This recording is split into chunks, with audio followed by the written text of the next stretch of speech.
This is emotion art. Emotion is what we're made of. Art is what we do. Emotion art. Welcome to a conversation with my sister, Laurel. Spelled with 2 N's. Laurel wrote me a letter with questions. I love questions, so I asked her if she would be willing to sit down with me and record. See where the conversation goes. And she was. Thank you, Laurel. I really appreciate your questions. They are treasure in a polarized world. It is such a treat when sovereign worldviews can brush up against each other without a fight. Shout out to Buddy Anderson, who brings the sound magic, the original music. Check him out on Spotify at From Another Mista. Thanks, buddy. And thanks to everyone who's been a part of this. These conversations are wonderful. They feel life-giving, and they can only be co-created with other people. So I want to say thank you to everyone who's been a part, who is a part now, and who will be a part in the future. It's the nicest thing anyone's ever given me. I love you all. And Laurel, you gave me this one. Thank you. Welcome to Emotion Art. Emotion art, where we sit down and make art with our emotions. Emotion Art. Creative energy moving outward in conscious expression of feeling. Emotion Art. It's emotion art. Emotion Art. Emotion because we are literally made of emotion. Art because everything we do wants to be art. Emotion art feels. Emotion Art. It's all beautiful. It's emotion art. Emotion art. A space for emotional art. Creative energy moving outward in conscious expression. Emotion art. An emotion art gallery. This is emotion art. You're welcome.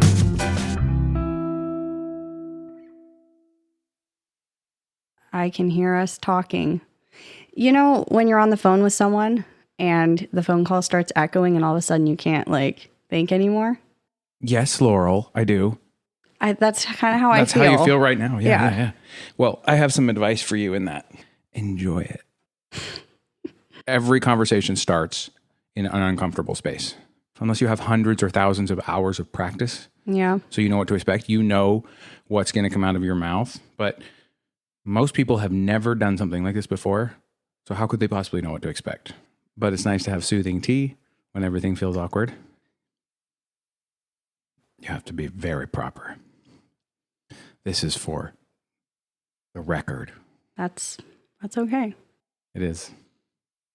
Laurel, it is fantastic to see you. It's great to be here. And you are here, which means you're very brave. I don't know about that. Then I'm going to tell you a story about it. When I was first starting recording these conversations, I didn't know how to start when I was on my own. And anytime I tried to start an intro, I didn't know how to find the place inside me where I could just relax and be myself and let whatever emotions I'm feeling inside me flow out. So one of the first things I found that helped me find that inner flow of just whatever was in there, that one of the words that wanted to come out, the emotions that wanted to come out, I would start my conversation by saying, "Hey, Laurel." Then you were sitting in front of me. Now the thing I'm trying to explain, I'm explaining it to you instead of just explaining it to the air, to the microphone. I don't know how to do that. You were my first muse. And it's because you started getting brave real quick.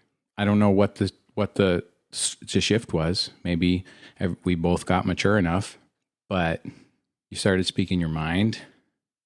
And that kind of bravery made it feel like the right person to have sitting in front of me in my imagination so that I could explain this emotion that I was trying to explain.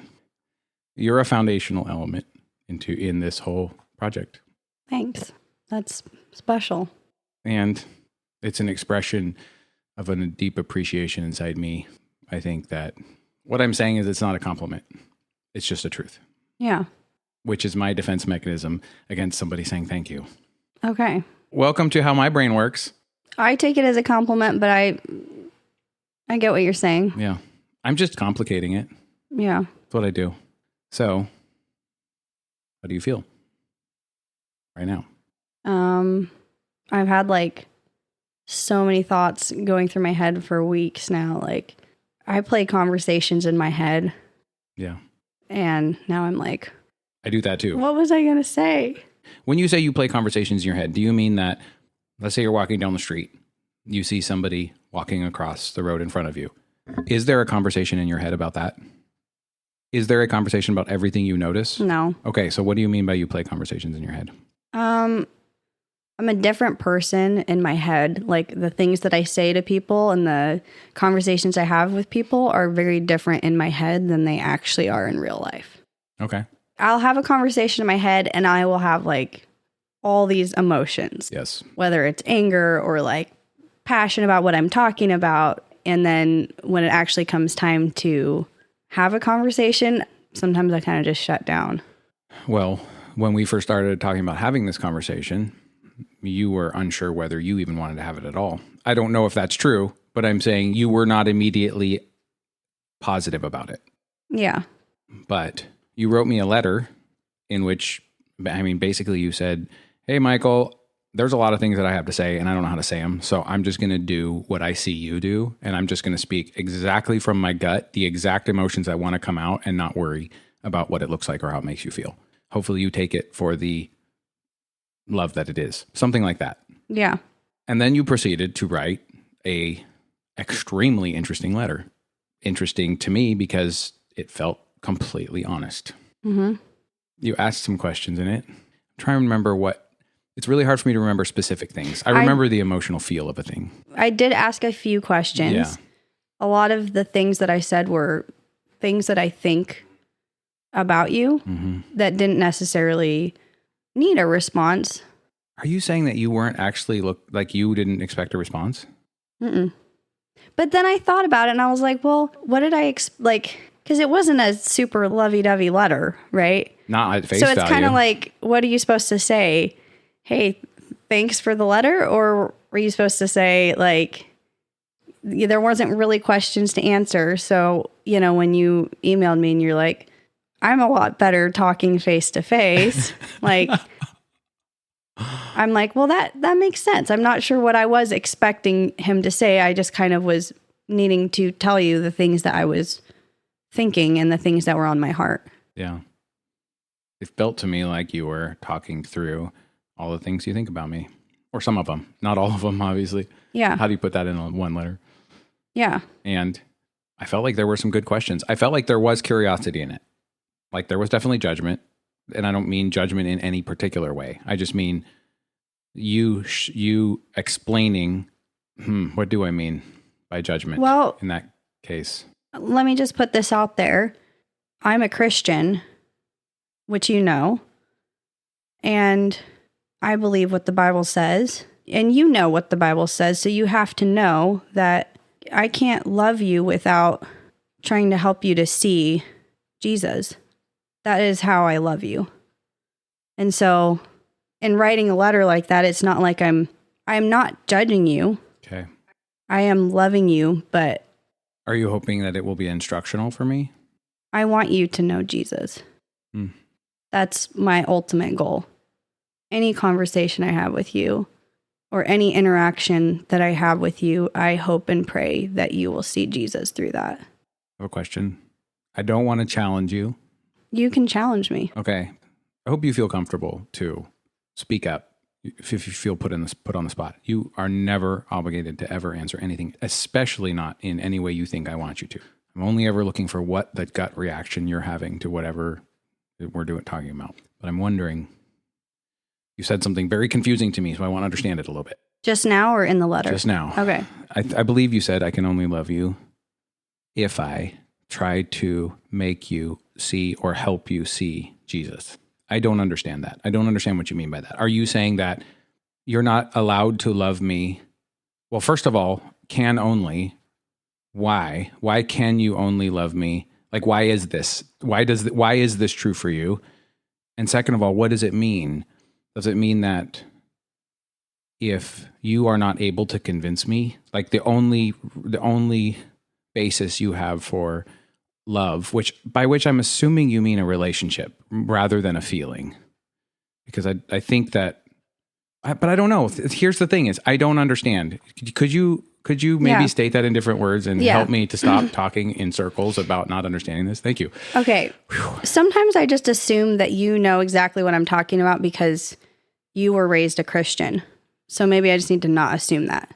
So I know Jesus and I have him in my heart and I know peace and he's like my whole world and my whole life. And I also know that he's the only way and that you are lost completely. Like, I'm not trying to offend you, but you can't. You're blind and you're lost. You're not the first person to tell me these things. Well, and I know this isn't the first time I've told you it either. And as long as you're willing to tell me, I'm willing to hear.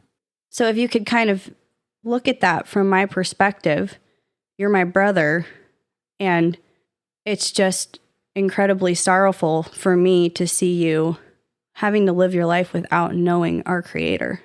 You know, you probably believe something along the lines of, I can believe this if I want, and you can believe what you believe, and it's all fine. It's all fine.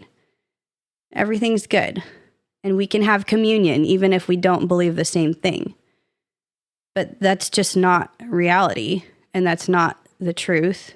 The truth is that there is only one way, and you're not on the path. And so how could I love you by doing anything besides trying to help you to see the path and trying to pull you out of the fire? Does that make sense? A little bit more? You don't believe the same thing I do, but you have to know that, like, that's what I desire for you. It would be like as if you were walking with someone towards their death and you knew that it wasn't for you, you were safe, but you were just going to walk with them, hold hands and laugh with them and love them without actually warning them that they're on their way to their death. Like, how would that be loving them? You couldn't do that. I definitely understand that. I remember that feeling of knowing the person that I'm talking to is about to step off a cliff and has no idea. If you care about them, what do you do? I remember that. But you might remember it from a different perspective than me. I do, because you have Laurel perspective. Well, yeah, but I mean, I've never seen the world the way you do. Couldn't. Not in any way. Our whole foundation of experience has been extremely different. That's really the reason that I wanted to sit down and talk to you, because I want to know. I want to know what it looks like. Because behind the eyes that I'm looking at right now, there is an intelligence. There is an awareness. Hopefully. I mean, jokingly, sure, but it's just true. There is somebody in there, and they have their own view of the world, and no one's ever seen it. And I can remember back to ways that I felt when I was in various Christian environments. Mm-hmm. And there are some people that feel like I was never a Christian. And there are some people that feel like I definitely was. And I let them worry about that. Yeah. I can't go back. I can't analyze my feelings then. I can only experience my feelings then through my feelings now. So if I were to ask you questions regarding back then, would you be able to answer them? I would do my best. Just that I have the awareness that my answer is actually about me now. Yeah. More than it's about me then, because I'm not there. I don't know. I only have, but I'm sure willing to try. Okay. So my question is, you said like Christian environment. So back in the day when you went on the mission field to India, went to the Amish, that time in your life when you would have said, I'm a Christian, like, did you actually have a relationship with Jesus?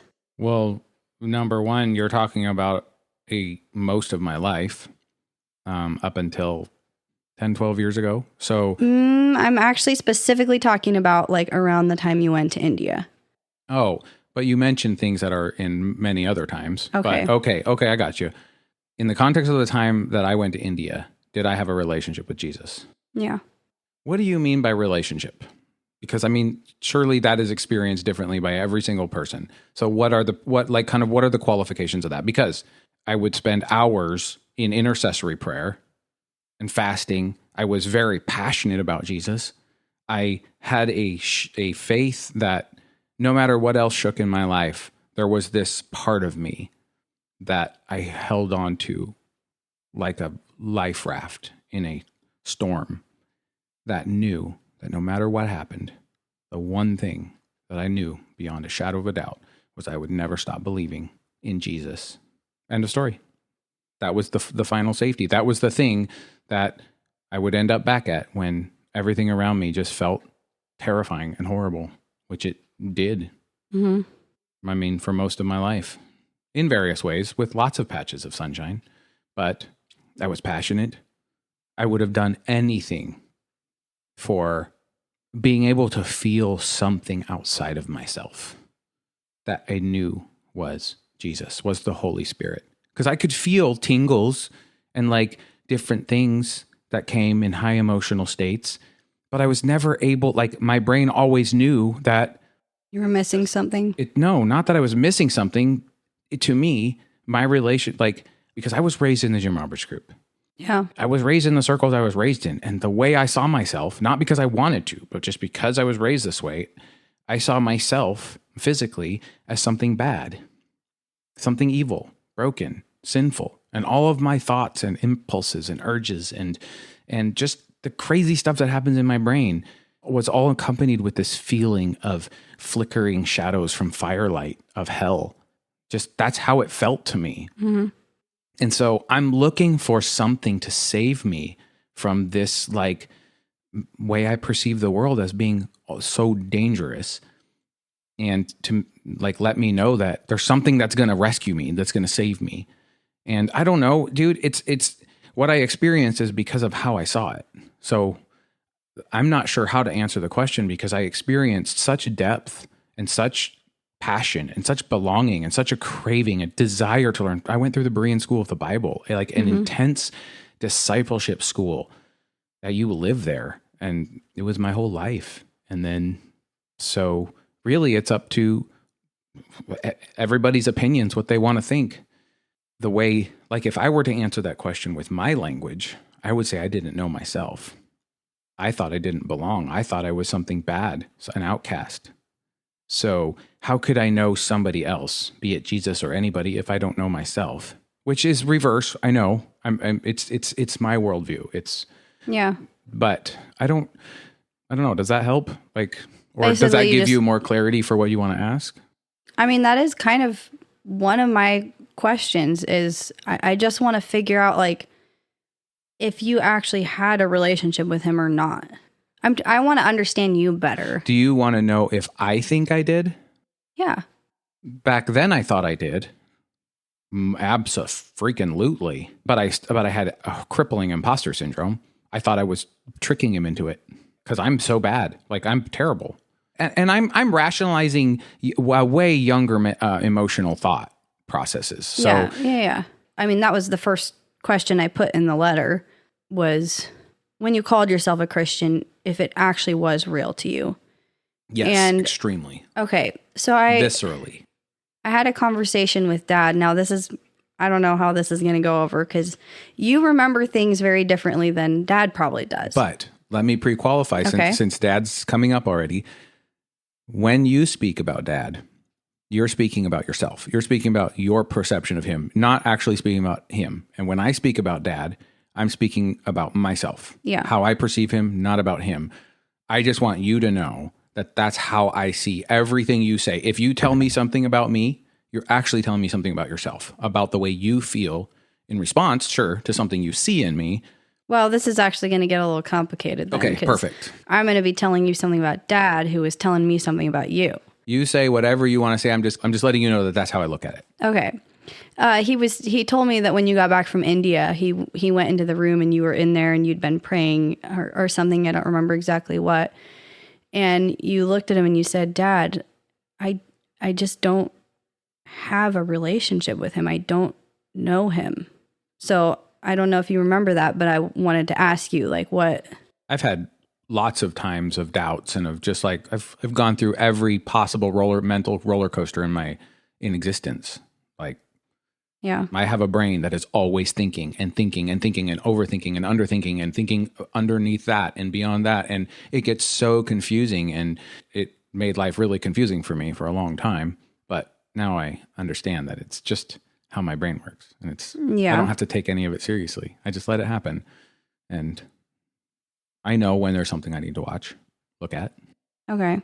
So yes, I probably said something like that.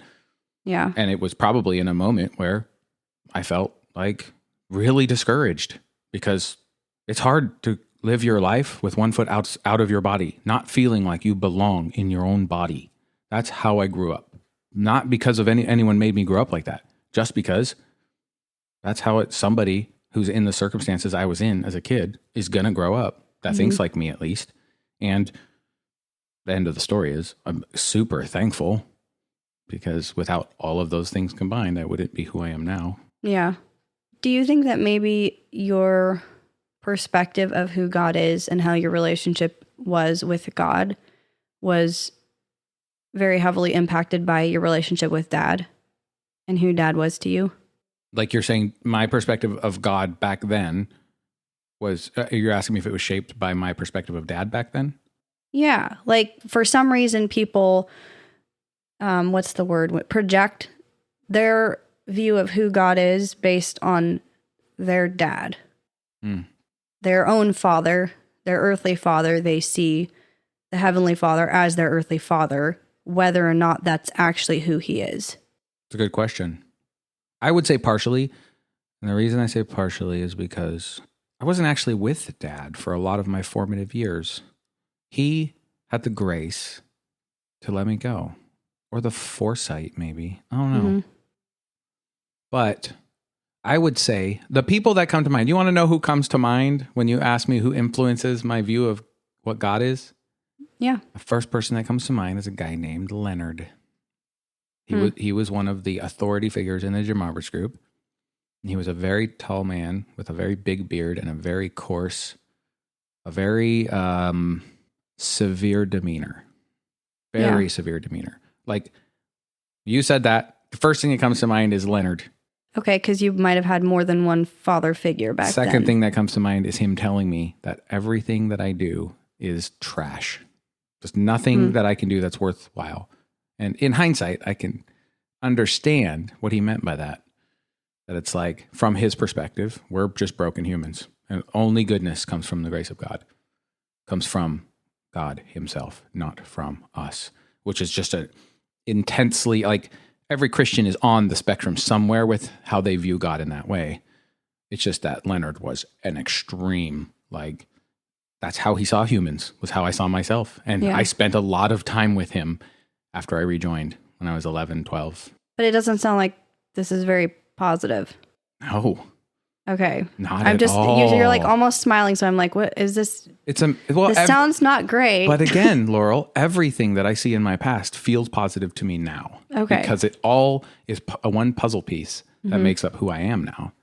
And so I still have something to smile about, even though at the time it was terrifying. Yeah. It was horrifying. I mean, I can remember it with crystal clarity, and I have very few memories from back then. But when I think of the influence that Dad had in my life, the first things that come to my gut are charity. All charity all the time. He just always talked about it. Kindness. Treat other people the way you'd want to be treated if you were in their shoes. And he always, he was just like, people always forget that last part. Yep. Treat people the way you'd want to be treated if you actually exist inside of their life instead of yours. Yeah. Well, what does that mean? That's the journey That that's the changes journey of everything. these conversations, is now that I understand what that means, the thing that drives me most in life, that I feel most alive when I'm doing, is when I am seeing what the world looks like to someone else's emotions, what it feels like. And what better way to put yourself in someone else's shoes but I digress. Yeah. So you talk about the feeling of like condemnation. Whoa, what about? Back when you were a Christian, like talking about like feeling like I'm going to hell. Yeah. Mm-hmm. Every single moment, waking moment of my life, and probably most of my dreaming moments, there was a part of me that was aware of the reality that there's every chance I go to hell if I die right now. I'm just going to tell you now that is not how it is for me. I believe you. I see the joy in your eyes. I see that you don't have that same weight. But how does that look to you? Who is God? It's a tremendous comfort, and it's simple. It's like the simplicity of the fact that like I don't have to make sure that I am being a perfect human being every moment because Jesus has me covered. Yeah. I have him in my heart. I know him. I have like conversations with him, and he teaches me things. He guides me, and it's comforting and it's peace. There isn't this fear of like, well, if I die this moment, like when I think about dying, I think about like the sorrow that my family will have.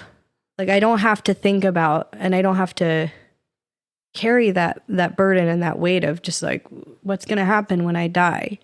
Because I know it does sound quite different from your experience. And well, imagine that you had the upbringing you had with a lot of like conservative values, very, very, very conservative values, but also with people telling you things like everything you do is trash and equating all of your natural desires with sin.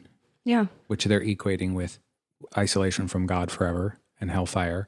And you're hearing this every single night in gatherings. Mm-hmm. What I wanted to say when you were telling me that is because of the differences of influences that we had, I missed that part. But that's everything, though. I know that. You missed everything. And so in thinking about that, it makes me aware that from your perspective, I never had a relationship with him, probably.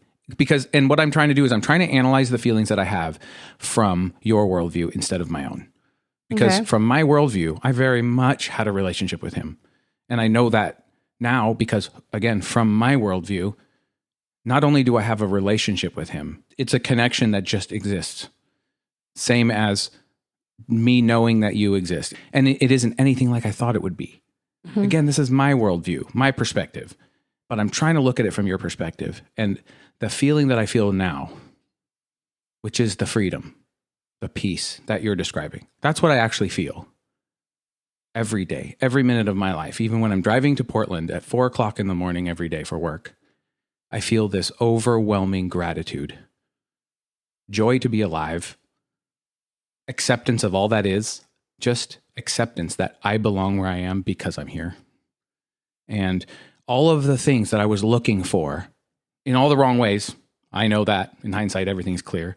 All those things I was looking for, I just didn't find them where I thought I'd find them. But I didn't have them then. How long have you had them? That is such a hard question to answer because there is not one answer for it. Basically, I would have to tell you the whole story of how I came upon my worldview now, which is a very long story. It has a lot of twists and turns, a lot of stages, transition points where big changes happen and stuff. It's a story I haven't sat down and looked at fully, and it's a story that's still unfolding. The truth is, but I would say that when we moved into this property was when everything got so uncomfortable in my emotions inside me that that the switch flipped. Mm-hmm. Whatever the switch that needed, whatever the channel that needed to open, whatever it was inside that was blocked, that main big block cracked. And it started out as a trickle. There was never anything that was like, oh my gosh, this crazy, amazing thing just happened. Yeah, inside my emotions that happens sometimes. But the problem is you have an emotional shift and then it takes forever for your behaviors and your habits to shift, to catch up. Mm-hmm. Then you learn and you have different conversations because different behaviors make different conversations and you learn different things. And then you have another emotional shift. And then it takes forever for the habits and the physical things to catch up. And it just is cycles that go on, and slowly by degrees, like Dad talks about coming out of the fog. I could very well describe it that way. It's like, and it feels like waking up. It feels like the first part of my life was spent in a nightmare, a dream that was often a nightmare, but a dream where I had a certain element of control in that I literally was physically in control of what I physically did, but I didn't actually understand control. I thought I had to do the work, what I was supposed to do, what I was expected to do, and I never questioned it. I was just abstract faith, trust. Another thing, that's probably the most valuable thing that I got from all of these same situations that taught me the fear was the trust. Somehow I also got that. Trust. Just What? trust. Just take no thought for the morrow. For the morrow. Wait. I think it's Take no thought for the morrow. Sufficient unto the day is the evil thereof. Is that right? I think so. Anyway, that kind of faith, the faith of the flower of the field, that literally doesn't worry about anything. There's nothing to worry about because you're held, you're safe. And that verse is talking about God. Regardless, I'm talking about the emotion. I'm talking about that place of trust. If I put that trust in a person, that feeling of trust inside me is still going to bring the peace that it brings until the person fails me, of course. Yeah. To my worldview, I believe in God. To me, who God is just very different than I ever thought. Like, it's just a completely different thing. But that's how I see it. So who do you believe God is? I believe that. Okay, let me try this on. I used to think of God as like a cloud, like God being this being that's just a cloud of omni, everything. So this, whatever it is, and I only use a cloud because it's like amorphous. It just is. It just is. And one of the infinite attributes of this isness, it is infinite. I've been reading a bunch of books about what infinite means, because in that infinite power, energy, beingness is the potential for everything that can be. And out of that infinite beingness, along with the potential, comes the creation of the potential. So, in the beginning, God said, "Let there be light." And there was light. Before that, all there was God. Now there's God and light. Still, all there is God. So you God's don't, doing what God can do, whatever God wants. So God creates out of it himself, out of itself, however you want to see it. For me, it just doesn't matter. But so you think creation is like an outpouring of God, kind of? I think that, yeah, you could say that. I think that God is creation. God, by being God's self, God creates. And God creates out of God's self. God is all. Everything that is God. And I believe that being part of God, as in, I am literally substance that God imagined. That's what I mean when I'm saying I'm part of God. And God imagined it out of God's self. So being part of God, the awareness, the pure awareness that is looking out of my eyes, that's God. Okay. It isn't my thoughts and my emotions and my consciousness and all that other stuff. Those are operating systems.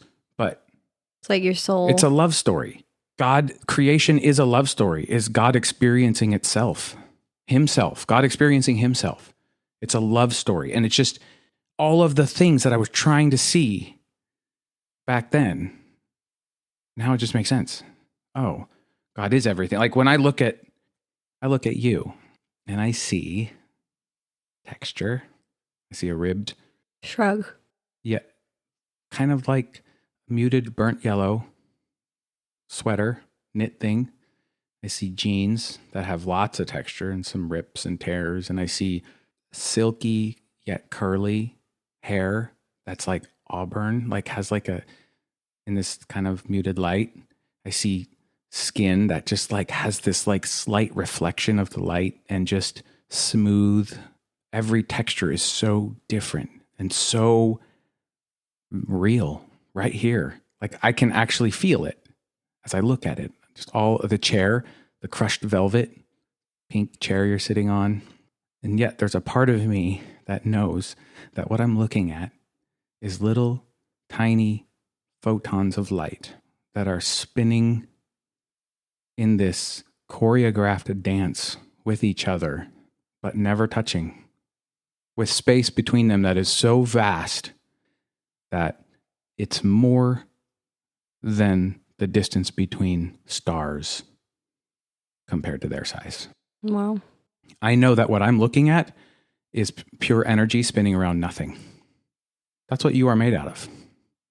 I know that because I read books about it. I read books about all the different scientists talking about explaining biology from this other perspective, or instead of, just really going down like a lot of stuff on the quantum, just things about stuff that's really small and really big, and the patterns just copy each other and stuff. And so, I understand that this body I'm looking at is not permanent.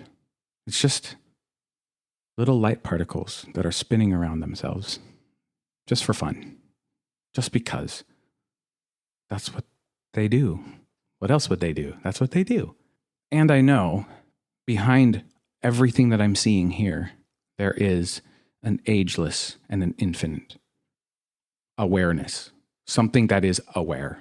You are aware, but there is something behind your awareness that's deeper than you can fathom, at least right now. And one day, I think that you rejoin that awareness. It's kind of like a wave coming out of the ocean and then entering back into it. That's a very Eastern Buddhist-y language stuff. So you think that that awareness is God? I think that the sum of every single aspect of it, plus everything that we can't even fathom, is God. Whatever the energy is that creates the photons, it comes from the substance of God. Mm-hmm. I know that, because otherwise, where did it come from? Right. But doesn't mean it is God. If I find your fingernail on the ground, does that mean that's you? No. Anyway, so yes and no. Okay. What about I'm asking you a lot of questions because I actually don't know exactly what you believe. Every time that I don't have something ready to say and that I'm thinking and that I'm fumbling with my words and all that stuff, you are giving me the thing that I value most in life, which is a chance to really look at something from a different perspective and say, what do I believe about that? I appreciate it. I also intend to try to poke holes in these beliefs, but I am interested in hearing them.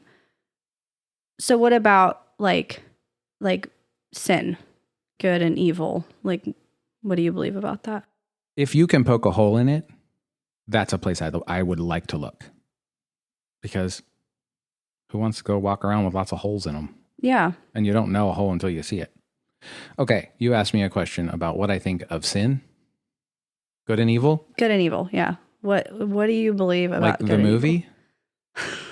What is sin? If this is all just God, then what is sin? Why isn't it all just perfect? What is sin? If we're all just God, what? That is so, if we're all just God, then what is sin? Why isn't it just perfect?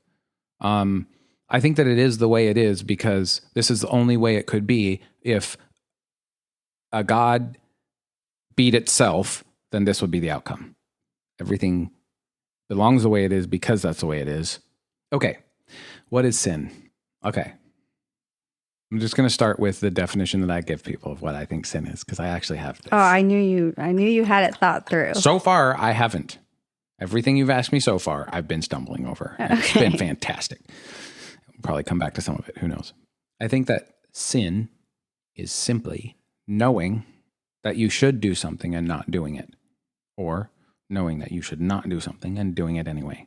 Not believing, but knowing, emotionally having that gut feeling, probably shouldn't do this.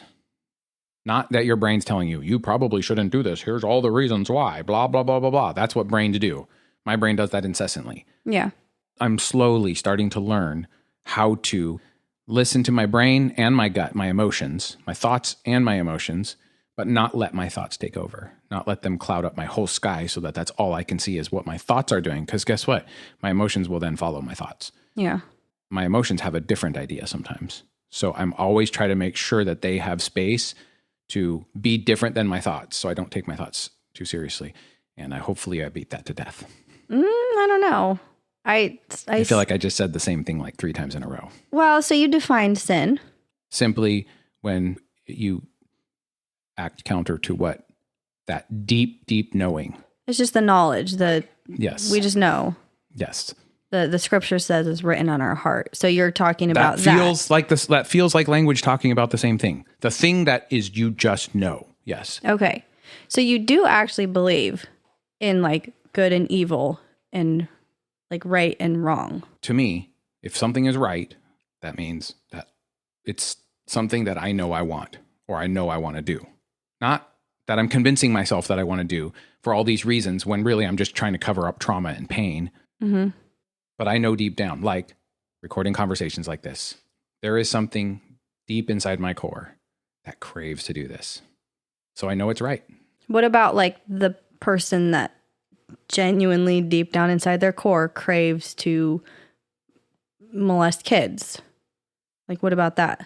I don't know. I don't know. That's not something like there's a part of me. Okay. I'm divided on this. Somebody that's doing something like that, somebody who kills, rapes, any of the gross crimes against another person's sovereignty. I believe that is an expression of trauma they have. There is something that is hurting deeply inside them in a way that is too painful for them to look at. And they cover over those feelings with something else. And so the part of me that sees it that way believes that if they were able to look at that part inside them that hurts, that's trying to hide that by this other thing that is taking away from somebody else's sovereignty, that is inflicting damage on somebody else, and they feel like they have to do this to keep themselves safe.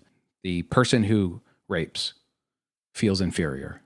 They feel like they have to do this action in order to be safe. And they don't rationalize it like that, but that's how I understand it. And on the one hand, I don't think it makes them happy to do it. Yeah. I think that it satisfies some deep, broken thing. I think that with time, they're going to start seeing. Their awareness is going to start shifting. Problem is, a lot of people die before that. Yeah. But I believe that it's a direction that every human eventually goes if they live long enough. And on the other side of the fence, other side of the coin, I have children. I have people that I care about. I think there are certain wounds that in order for a society to function, it has to impose artificial controls on the extreme things. It just has to. It doesn't, society doesn't work other than that.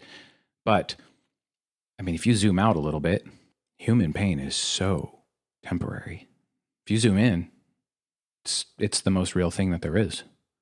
And it's what I live my life to be there for and to hold and to make a space where it can find healing. That human pain, it is agony in its ecstasy, just exists. It always has. I'll be honest, I was expecting you to not actually believe in like right and wrong. But I mean that those are just words, and we could talk around them in circles and find lots of different ways to define them that I might agree with or not agree with. Well, if you want to live in a society, then you have like you have the things that are right and wrong there, but there are so many examples of cultural differences where another culture is going to do something that you feel is absolutely 100% morally wrong. And to them, it's just like, how could you possibly think that? How you see morality is almost entirely created by how you were brought up. And so how can I look at somebody who is doing something and make a moral judgment for them? Because I know that if you were raised in India, you're going to have an incredibly different moral standard than if you're raised in the Western culture or in Russia or in and then start going back in time, start going back to Aztec, to Incan, to however far back you want to go. And the morality, what somebody truly felt inside them was moral and not moral.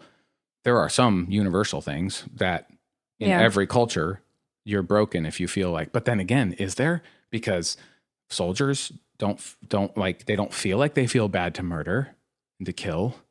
And really, it comes down to how you justify things in your mind. Like, what do you believe is moral and not moral, which is defined by your upbringing. And so I am going to know that what I see right there, that doesn't feel like something I would do. That doesn't feel moral to me. And if it's endangering my kids, then I'm going to do whatever I need to do to make sure that they're protected. Mm-hmm. But other than that, it's just like, you're hurting your own self, bro. I'm not here to save the world. I'm just here to try to figure out who I am so that I can bring whatever it is that I can bring to the world to it. Yeah. So to push back on the, like, morality is somewhat defined by culture. I just think about, like, for example, North Korea.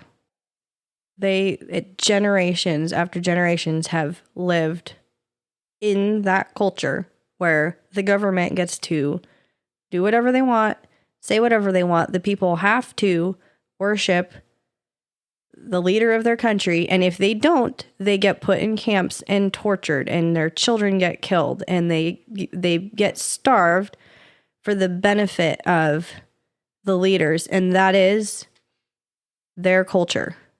So does that all of a sudden then do things change? Does rape become okay? Torture, starving somebody, killing somebody, like, does anything like that become okay then? Does it become okay for me? No, for them. Does that become okay? Like, how do you might just say, you look at that and say that doesn't have anything to do with you, but it has everything to do with morality and, like, right and wrong. Because if it is, like, literally just defined by where we live and the time that we live in, then it is actually kind of meaningless. It's literally just an offshoot of culture. So it's either something a lot deeper than that, or it really is just kind of meaningless. I'm sure there's lots of people who see it, who understand, and who hate it. But I think that there's probably even more people who don't even know how bad, how miserable they are. No, they don't. They probably think they don't understand what it's like to live where they can. And what I'm saying is that I feel compassion for those people. I feel like the dictators who are administering all of that are part of a whole line of broken, hurting people who feel like this is the only way that they are going to keep themselves safe. And they tell themselves the people safe, but it's really about them. And I believe that they're honestly doing the best they can with what they have and what they know. I believe that. And I believe that they believe that they have no other choice but to do the things. And they believe that the greater good outweighs the individual good and all that. I don't know. So does that make them then guiltless? What I'm saying is, we're talking about how I see it. I have compassion for the people. I would rescue every one of them. I would go and just be like, Savior, like, you guys don't have to live this way. Right. Just stop, because that's how those types of things work. But I can't do that. I'm not going to beat myself up for not being able to do that. I can't save them. They have to save themselves, and eventually they will. And I'm not the one that sits in judgment of what happens. I'm not the infinite knowledge and understanding and awareness of God. I have no idea, but I know that what it would take in order to subjugate people in that way is something that I don't know how somebody could do it and live with themselves, look at themselves in the mirror. Like, I just don't understand it. But I also believe that in their mind, they're doing the best they can with what they have. Okay, here's another question, kind of going off on a different direction, but I mean, you are welcome to keep needling in, like, because you never know. Well, something I'm finding is that I think that's a good start. Good job. I think I see things as, like, it is true or it is not, and you don't. Black and white. You see it, well, not necessarily black and white, because I think there are things that are definitely not black and white. On or off, yes or no? I'm saying in regards to in regards to good and bad. Right. On, off, black, white. No, Yes, no. I do think there are things that are kind of like, I don't know, like kind of hard to figure out. But not the same things that I see that. Well, and I'm not even referring to just right and wrong. I'm referring to everything. You do agree that there is some form of morality. Like we do know in our hearts, this is right and this is wrong. Maybe it is somewhat defined by culture, maybe not. So my question is, if creation is, and tell me if I'm using the wrong words, but like kind of an outpouring. How could you? Well, I'm trying to define what you believe. So if creation is like an outpouring of God and is actually part of God, why then do we have that, but other creatures don't?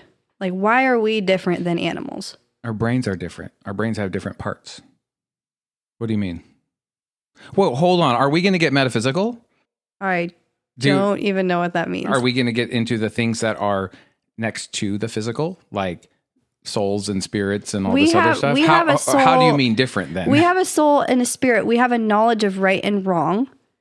So why then is that not the case with animals? Why are we different if everything is just... Are you saying animals don't have a sense of right and wrong? It certainly isn't the same one that humans have, but oh my gosh, have you never had a pet?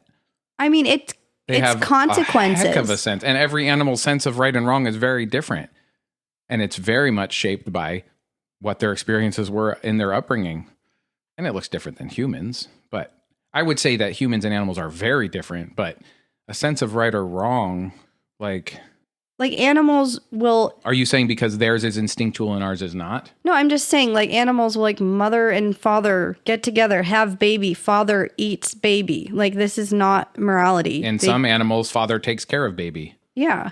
And mother leaves baby. But it's instincts and like, so you don't think that what we have is something far beyond and different than what animals have? Yes, I think it's very different. I don't know what you mean by beyond. I don't think there's levels. I think it's very different. I think that there is a similarity between us and animals. I think it's a similarity to the similarity between us and rocks and trees and black holes and each other. There is a thread that runs through it, which is the substance that it's made out of. And that it reacts to the world around it. If you tap a rock, it will resonate. There is a reaction that happens. Trees react to the seasons. Animals react to lots of things. Humans have intelligence. From what I understand, humans are the only species that humans know that have self-awareness. Actually, this is something I'm kind of like talking about, something that honestly I still don't quite understand. And we can shift to something else anytime you want. No, I guess it's very interesting to me just because we're getting into the supernatural, like the existential, and metaphysical and supernatural. Metaphysical, is that the thing that, I think that's the thing. Okay, meta. So it's like if you have a joke within a joke within a joke. Okay. That's meta. But is it science that you're talking about? Metaphysics. Someone who is really into metaphysics would probably say that it's science, but somebody who is into science would say it's spiritual. Would say that it is like a doctor saying homeopathy is quackery or whatever. Okay, that makes sense. No, I guess I'm just trying to understand your perspective. So metaphysical is anything that is beyond the physical. So you do think that animals have a knowledge of right and wrong? I'm just saying they exhibit behaviors of... So it's instinct with them. They exhibit behaviors choosing between what they feel is a yes for them and what they feel is a no for them. They choose. For instance, those kittens aren't going to eat each other. When they fight, they're playing. And they know, like, they're not going to... If the other kitten starts crying, the other kitten stops. Because, whatever. And yes, is it instinct? I'm not inside their heads. I don't know what it's formed out of and stuff, but I know that a different upbringing, it's going to shift how they respond to things and stuff. So, but is it a conscious awareness of, they're not aware of themselves. Animals aren't aware of themselves. So how would they look with intelligence, with consciousness on what they do to determine, to judge whether it's right or wrong? Yeah. So no. But I could be wrong. Maybe they're tricking us. No. I'm just trying to remember where I was going to go after that. Okay. I have a long list of thoughts Do you have it written out? on my phone. Can you get your phone out? So far, I have not had to reference it once. Oh my gosh. If it is a tool, use it. I love that you made a list, Laurel. Sometimes when I get talking, Lose your train of my thought. brain stops working. Good. That means that you're speaking most honestly when your brain is working least overtime. I'm going to cut that word out. The It's a filler word. Okay. Do you feel like on this topic of right and wrong? Yeah. I mean, how do you feel about that? Do you feel like, okay, I just need to think about this more, or like maybe, I don't know. How do you feel? How do you feel about my answer, or where the conversation went? It didn't go where I was expecting it to, but I did. Sometimes I feel like you kind of overcomplicate things, and then it's so overcomplicated that it's like, I don't even know what to say because I don't know what you just said. Huh. Okay. I appreciate that, because one of the things I'm working on right now is finding language, and finding simple language. Like, it's something that I became aware of like maybe 5 or 6 months ago, that I have to figure out how to simplify my language. So I appreciate you saying that. And if it feels like it's overcomplicated, ask me to say it in different words. Ask me to sum it Okay. up. What's the point? Because the truth is, I'm speaking around things. Every question you're asking me, every single question is one that I haven't spent a lot of time thinking about, because I only think about the things that I'm talking about, or I'm reading about it, or whatever. Right. I just let everything else happen in the background. So, Well, what I'm getting at, okay. what I'm asking you questions to try to get to a certain point, and I can't expect you to answer them how I'm expecting you to answer them. You're not going to be able to lead me. But what I'm getting at is that there is something more than just instinct with humans. There is right and wrong. Okay. And to deny that there's right and wrong is kind of, I don't think someone could deny that and be honest with themselves. And so they're going to live in pain, the pain of living in sin, because they're going to be trying to tell themselves a lie when they don't actually believe it, but they're still trying. So there is right and wrong. If there is right and wrong, then, but it's not for all of nature. Like, it's for, so that's where you disagree with me. No. It doesn't matter if I disagree with you or agree with you. I think that maybe what could be helpful here is the nugget of the question that you're asking me, that you want to ask me. How would you answer it? I truly do believe that it is the law of charity. I also believe that it's the law of God. What's the law of, can you give a simple nugget of what the law of charity is? Doing to others what you want them to do to you.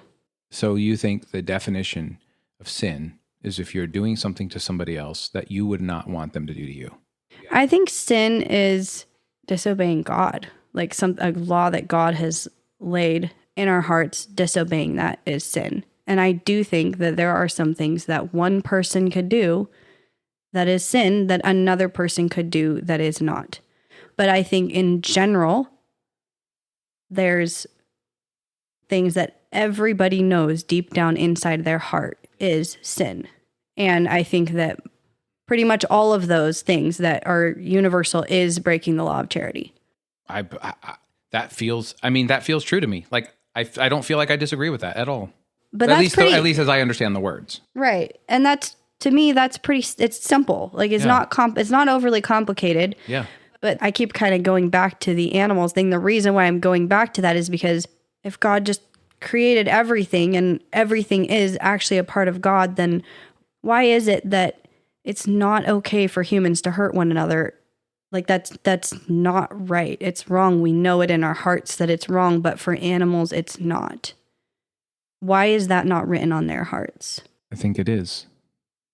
I think there's situations, and there are certain species of animals have more situations like this, but there are situations where it does feel okay for them to kill. But why does it not? So, sorry, I'm interrupting you. Good. But About time. we kill and eat animals. Yes. So if Delicious. it's amazing. If we were to say, oh, it is written on animals' hearts, they do feel right and wrong, and we feel right and wrong, then why don't we feel wrong about eating animals. Do you have any pets? No. Have you ever had Yes. a pet that you loved? Yes. What was it? Many pets. One Fish. pet. One pet. Mostly fish. But what's the pet that you loved the most? That you felt the most attached to? I had this snail that was orange. It's not even a bunny. No, it's It's a snail. gonna be a snail. Oh I my named it Yo. gosh. Yo. And I did love it. And then Judah pranked me by pouring black food coloring in my fish tank. And the snail permanently turned black. It was so depressing.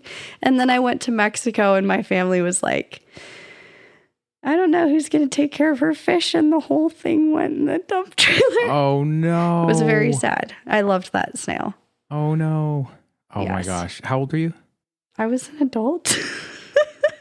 I really like fish and like little Okay. snails, amphibians. I love them. But I did have some rabbits, but I never really loved them that much. Well, this might not work as much then.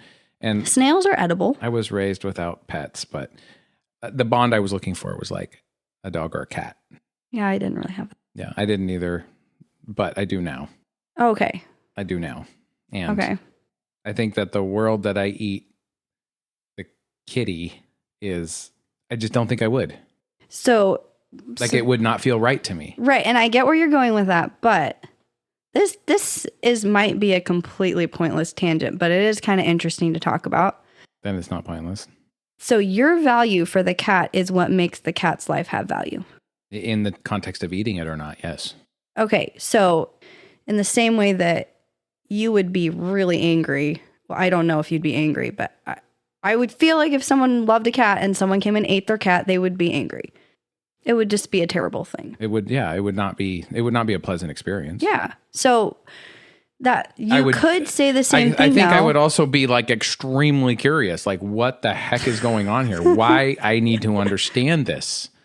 I think that's the feeling I would actually have. Yeah. But I would also feel like I would have that little part of me that would play a movie about how sad it was for I don't want to pick on any of the cats because I don't want any of them to get eaten, but I would be playing a little movie reel about how sad it was for it. And I would be feeling sympathy and compassion. You would be feeling very sad. But if you were, let's say you were an artist. I am not an artist, but I do love drawing on occasion.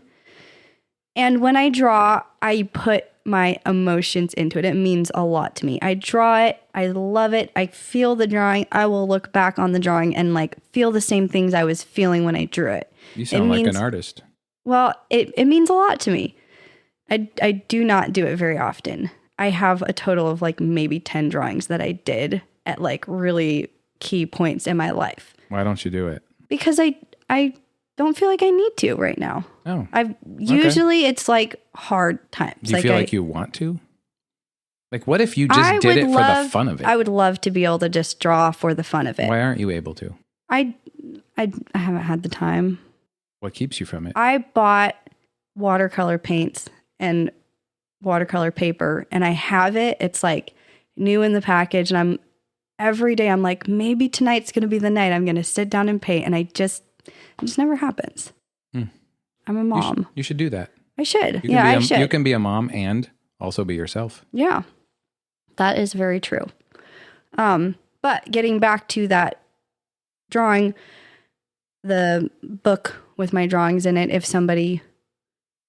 this is a weird example, but if somebody took that and ate it, I would be very... Or burned it. I feel like burning is kind of like, you literally were trying to, like, I'm trying to use the cat example. So somebody took your cat and ate it. You're very sad about it. Somebody took my drawing book and ate it. I'm very sad about it. And that's not right that they did that. But the reason why it's not right is because it was mine and I loved it. And that's why it's wrong. Do you see what I'm saying at all? Like how... I think I'm a little bit lost in the weeds. Okay. You're lost in the weeds. Let me simplify it. I tend to kind of... Okay. So this is back to we have the law of God written on our hearts and animals do not. So why then is it okay for us to eat animals? I'm getting confused. Okay. And you said, well, it's not because if somebody ate your cat, that would be terrible. And I'm saying that would be terrible because you love the cat. It's not because it's an animal. Maybe we're talking about side topics that don't even don't really apply. What is it that you are actually like? What's the feeling inside? What are you actually looking for? What are you asking about? There's a comparison between humans and animals. Mm-hmm. What's the point of that comparison? Like, what's the nugget of where you're going with it?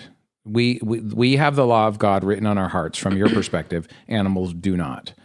And I would say if by that you mean some version of we are self-aware and we are able to look at ourselves and say, does this fit me? Does this feel like something that I should do? Does this feel like something I want to do? Does this feel like something that's going to be uplifting? Whatever the standards I have for myself, because it's different for everybody, animals can't do that because they're not self-aware. So therefore, if that's what you mean by we have the law of God written on our hearts and they do not, then I agree completely. I just don't know what you mean by it. Okay, I think I remember where we were at. Super. You were saying that you think animals do have a sense of right and wrong. I may have generated a rabbit trail there because what I'm talking about is that a mother leopard is not going to eat her cub. Generally speaking, there's always exceptions to the rule. And so it's probably a side trail because we can both agree that that's instinct. Yeah. Even though it's affected by where their upbringing and stuff like that, still mostly it's instinct. So okay, so to pull it around. Okay. I believe that God created man in his image and that he created us with a purpose. What do you think it means? Or you know what? I should let you finish. I'm sorry. God created man in his own image and with a purpose. With a purpose. Animals do not have that purpose. And I'm just trying to understand how your belief of who God is could explain the differences between like how we are set apart from creation as humans. How do you explain that with your beliefs? I don't feel like we are. My view on humans versus nature versus everything has shifted so much. I think that we're all made out of the same substance.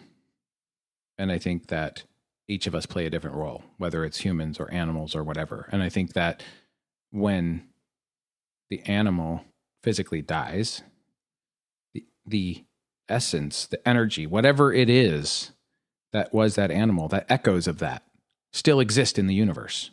Same with a tree, same with a rock. It makes a difference in the universe around it. And the echoes of that difference. It's just nature. The animal dies and it just is. Okay. Everything is nature. Everything is literally a part of nature. Like we see humans as being this, almost like we came from another planet. Because it's like God made the earth and he made it all and then he packaged it up and he put a stamp on it. Dun, dun, dun, dun, twing, done. At least this is how I saw it. Then he's like, okay, now it's time for us to ship some humans in there to caretake this whole thing we made. So in that perspective, I saw myself as separate from nature, not even taking into account that I came into being just in the same way that these animals came into being. I'm just as much a part of this planet, this earth, the cycles that is supported by and comes from in whatever way you want to say. And I'm not talking at all about evolution. I'm talking about just in here and now. We eat food, you do the thing. The sun takes water into the clouds rain water down, the cycle. The person eats, has sex, grows another baby. That baby eats, has sex, grows another baby. I'm just saying that I'm no different than the animals in that biologically. Yeah. And so therefore, I don't see myself as separate from them anymore. But I do have awareness of myself, and I have an ability to observe them and to study them and to think about them and to name them. And that's cool. Does that make me like, is that what you mean when you say in the image of God, is that self-awareness? Because it can't be the biological parts. Well, I think it's also that he breathed his breath into us. Like we have the breath of God in us. But you're not talking about physical breath because animals also have breath. No. So you're talking about self-awareness. Right. So I might be beating this I hope so. Animal to a pulp. I'm going to call PETA. I guess I still just cannot comprehend how you're talking about like it's just kind of the cycle of life. And it's all one thing. But then why do we instinctually know that it's wrong to kill another human, but it's not wrong to kill an animal? Not everybody does. And some people think it's wrong to kill an animal. Some people instinctively know it's wrong to kill an animal. A lot of people think that. A lot of people think that a human that kills an animal should get the death penalty just as much as for that, or maybe not the death penalty. I'm exaggerating, but I'm just saying that's just how you see it. And that's how I used to see it. And to me, it's just like, there's a lot of reasons that a human kills another human that I have no problem with. A lot of reasons. And there's a lot of reasons I would kill another human. I believe. I've never killed a human, and I don't know how I would feel, but I feel like if it was in defense of somebody that I loved that could not defend themselves, well, I would joyfully do it. I feel like I can't imagine having a different response than that. Yeah. But I won't know unless I'm there. But there's a lot of reasons that it would be the right thing for one person to kill another person. That doesn't mean it's the right thing for the other person. The other person has a different worldview, and maybe their actions are completely justified based on something that maybe something erroneous. Who knows? But that's all they know. They're still doing the best they can. So, and again, this breaks down in certain situations and works in other situations. I'm not trying to make a ironclad rule for everything. Right. I'm just saying that there's a lot of reasons to kill a human and a lot of reasons not to. And there's a lot of reasons to kill an animal. And there's a lot of reasons not to. Like, to me, it is sin to kill an animal for no reason. Yeah, I would agree with that. That would be a sin to me because it would go against what I know to be right for me. Yeah. I've seen lots of boys kill little defenseless animals because it was fun to. And in their culture, there was nothing wrong with it because it's just an animal. It's just an animal. But I believe now that the same awareness that is behind my eyes is also behind that little bird's eyes. It's not self-aware, but it's still made out of God. It's still experiencing and having thoughts. It's having some sort of thoughts. I believe trees have thoughts. They're not thoughts like ours. You know, you can see what a tree's reaction time is by watching how long it takes for it to react to a temperature change. Like, they're just completely different beings, but they're just as much alive. And so why wouldn't they have tree thoughts? And so when the tree dies, those tree thoughts, now we're getting back into the metaphysical, the soul of the tree, the echo of the tree, the effect of that tree existing, which also I believe contains thoughts, because why wouldn't it? That's a fantasy though, because who knows? To me, it's just fun to see it that way. And it makes sense to my emotions. I'm not married to it though. Yeah. Well, I don't really know what to say about that. Well, one thing that someone said to me recently one thing that Dad said to me recently is, don't forget that you know my perspective really well, and I have no idea what yours is. So I was just like, actually, that's a really good point, and I'm going to keep that in mind. Sometimes when you get to the end of a question and you're not sure what the next question is, it's just time. It's like you have all of the information that you want on that, and then as you think about it in the next days or weeks or months or whatever, all of a sudden something will come to your mind and you'll be like, oh, what about this? Yeah. And that's how conversations I'm sure work. I'm going to think about that. I'm going to listen to this. I'm going to be like, oh, I need to ask him that. And no conversation is ever over. So do you have more questions? Oh, I do have another question I want to ask you about. In the podcast with Mariah, you were talking about relativity. Relativity in what sense? Well, you guys were talking about the elephant and the blind guys. Perspective. Okay. Relativity perspective. Worldview. The perspective that everything is relative. And I just wanted to add, the perspective of... that perspective is relative. Yeah. So anyways, I wanted to ask you, what do you think about relativity? And like, I don't know. I think that something either is or it isn't. And I think that perspective is completely subjective. Perspective is completely relative to the perceiver. Everybody looks through a different window at the things in front of them. Everybody has their senses tuned differently. They have different experiences that explain the senses that they pick up. The vibrations in light, vibrations in sound, vibrations in physical matter, all the different vibrations that our body picks up, we interpret those. That only exists the way it exists to me because of all the interpretations that I've built what I see around. For instance, somebody who is raised without square corners. If you are raised and you never see a square corner in your life, and then you are introduced to square corners, you won't be able to see them. Your eye will not be able to make sense of it. If all you've ever seen is round, that was something I read once about some super remote African tribe that they didn't experience square things because they lived on plains, had round huts. Mm-hmm. I don't know if it's true or not. And they literally couldn't see. But what I do know is that in my conversations with people, I'm becoming more and more viscerally aware that what you see and what I see is a slit through a fence. And whatever we see going by that slit is only a part of what's actually out there. Nobody can see anything fully. I don't believe, because our brains don't inhabit infinite space. We can't we live in a three-dimensional reality. I don't believe that God exists in a three-dimensional reality. I do believe that God also exists in a three-dimensional reality, because here we are. Mm-hmm.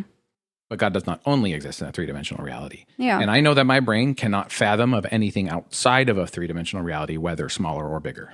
I can try to. I read a book called Flatlander, which is a super fun little tiny story about a guy that lives in a two-dimensional world and starts to have interactions with beings in three dimensions. And it's really interesting, and it helps me like think about it in a different way, but my brain can't actually comprehend of it.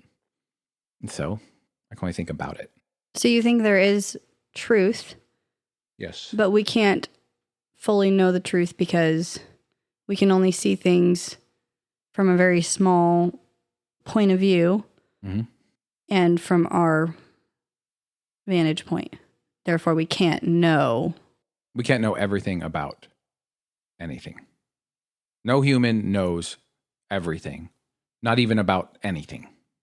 There's always some aspect of it that is outside of our awareness. We're limited. We're finite beings. We cannot know everything.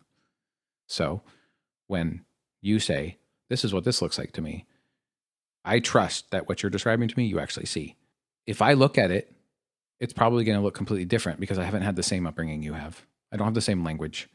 I don't have the same experiences, the same biases, all of the things that give us a unique personality. I still believe you're looking at something that's really there, something that is. You're looking at truth, and you're explaining it in the best way your emotions can understand it. And maybe you're looking at something that's way beyond anything you can ever hope to understand. You're just doing the best you can. And the more I listen to those stories, the more shape it gives me to the world around me. As long as I'm human, I will never know everything. I will always be at the very beginning of understanding, because I believe that when we're not in a three-dimensional biological existence, we're going to have the ability to comprehend in different ways that we can't even imagine. Yeah. It makes sense to me that this isn't all there is. It can't be. When I step out of it, I'm going to be able to understand things in a way that I wasn't able to understand before. And then I still won't know everything. Probably, maybe. I don't know. I know I can't. I know I don't now. So to me, I see Christianity and like the things that Jesus said, and I see these other religions, and I think those cannot all be true. They literally contradict each other on a level that's like beyond, it's just a different perspective, you know? Yes. So like, I mean, either you just believe that everyone is right, even though their beliefs contradict each other. Yes. Or you believe that you're right or they're right. Yes. Okay. And you're looking for what comes to me in response to that. Yeah, it's not really like how I see that. Yeah. I think I just have to say the same thing again. I don't think that everything's right. I think we're all looking at the same thing. That's what I think. I don't think everything's right. I don't think you're right. I don't think anyone's right. I think that you're doing the best you can with everything you know, everything you've seen, every experience you've had personally, everything you've been taught, all of it put together. You are taking that full picture and you are being honest with it. And you are saying, this is what feels right to me. This is what I see. This is what feels like truth. And you're walking in that without looking back, without hesitation, without guessing, second guessing yourself. That's what I see. And I believe you're looking at something that's real. And I believe that the LDS missionary also is doing the best they can with everything they've learned, as well as the Hindu priest, as well as the Germanic raider of yesteryear. I believe that everybody is looking at everything they can see to the best of their ability, doing the best they can to figure out how they fit in and how they can be their best self. I don't believe that everything everyone believes is true. Absolutely not. I believe that most things that most people believe is probably partially true at best, but we are doing the best we can. Partially right, partially wrong. That's kind of what makes sense to me. What about, and I'm sure you've thought of this always before. Changing, always shifting, always trying to look at what is it that I don't see yet? I know you look inside yourself and say, what is it that I'm missing? What do I not see here? Help me, Jesus. Help me see the thing I don't see. I hope you do that. Of course you do that. I mean, in the You're human. How could you not? Okay. What are we missing? Like, I don't have that just my perspective. feeling. You think that you know everything? No, but I don't have a feeling that there's something missing that I'm just not getting. I pray but you for have those feelings. Feeling you have times where you say, what am I missing here? This is so confusing. Help me see. Okay. I do have times where I'm confused and you ask for guidance. Yes. You ask for help. And then your perspective shifts. So what I'm saying is that we're all constantly growing and shifting. Every single person that's honest. And there are people out there that aren't honest, I'm sure. There's all sorts and types, but I have no idea about those. I can't even relate. And maybe I'll get to have a good conversation with somebody who's actually doesn't believe what they're saying, knows they don't believe it. I'd love to have that conversation because I'd love to get inside that brain and be like, why then? Why do you say it? What would be the point of? Yeah. But most people, everyone I've ever talked to actually believes is actually doing the best they can with everything they have. And I believe was made in the image of God. So to me, the God I know isn't trying to figure it out as they go. Right. They already know what to do. It is creation. It is love. God is love. That means something different to me than it's ever meant. God doesn't have to figure out how to love. God is love. God doesn't figure out how to create. God is creation. God bees himself and boom, creation happens. God bees itself and boom, love happens. Yeah. I know that when I want to do something, I do it without question. And I'm honest with myself the whole way through. I have my eyes wide open. And when there's that thing inside that says, this isn't what you wanted to do, I say, oh, I just learned something about myself. I don't have any shame for it, even if it's yelling at somebody, even if it's screaming in one of the boys' faces because I'm so angry because they're being so disrespectful and taking away from me. And it's always about protecting myself, even as a parent. That's what it actually comes down to. But now, instead of being like, how dare you? I just oh, that's not what I want to do. Oh, interesting. Just learn something. And it's joyful. It's all joyful. Anyway, I don't know why I went into that. I guess it's because it's a profound thing for me. Yeah. Profound shift in mind. But we're all shifting and changing. We're all doing the best we can. That's how the world looks to me. And I believe that a thing is true or not. You look up at the sky and it's the color that it is. But at the same time, you can read a science journal at a child's level and find articles that explain very simply how color isn't actually what we perceive it to be. In fact, it's opposite. So no, the sky isn't blue. It just appears that way. And if you want to call it something else, I don't care. We're both still looking at the same thing. And my purpose here is not to convince you that you're looking at what I'm looking at. My purpose here is to get a peek at what you're looking at because it's always beautiful. So what are you looking for? What are you seeking in life? Now? Yeah. Presence. I would say if there's something I'm seeking right now, it is having more of my awareness in the present moment, wherever I find myself. Thinking less about the future and the past, worrying less, just being more present, being here now. So But I don't know if I'd call that seeking because I'm just living it. Because the more I do that, the more joy I find. the more beauty I find, So the you're more life feels seeking- like dancing.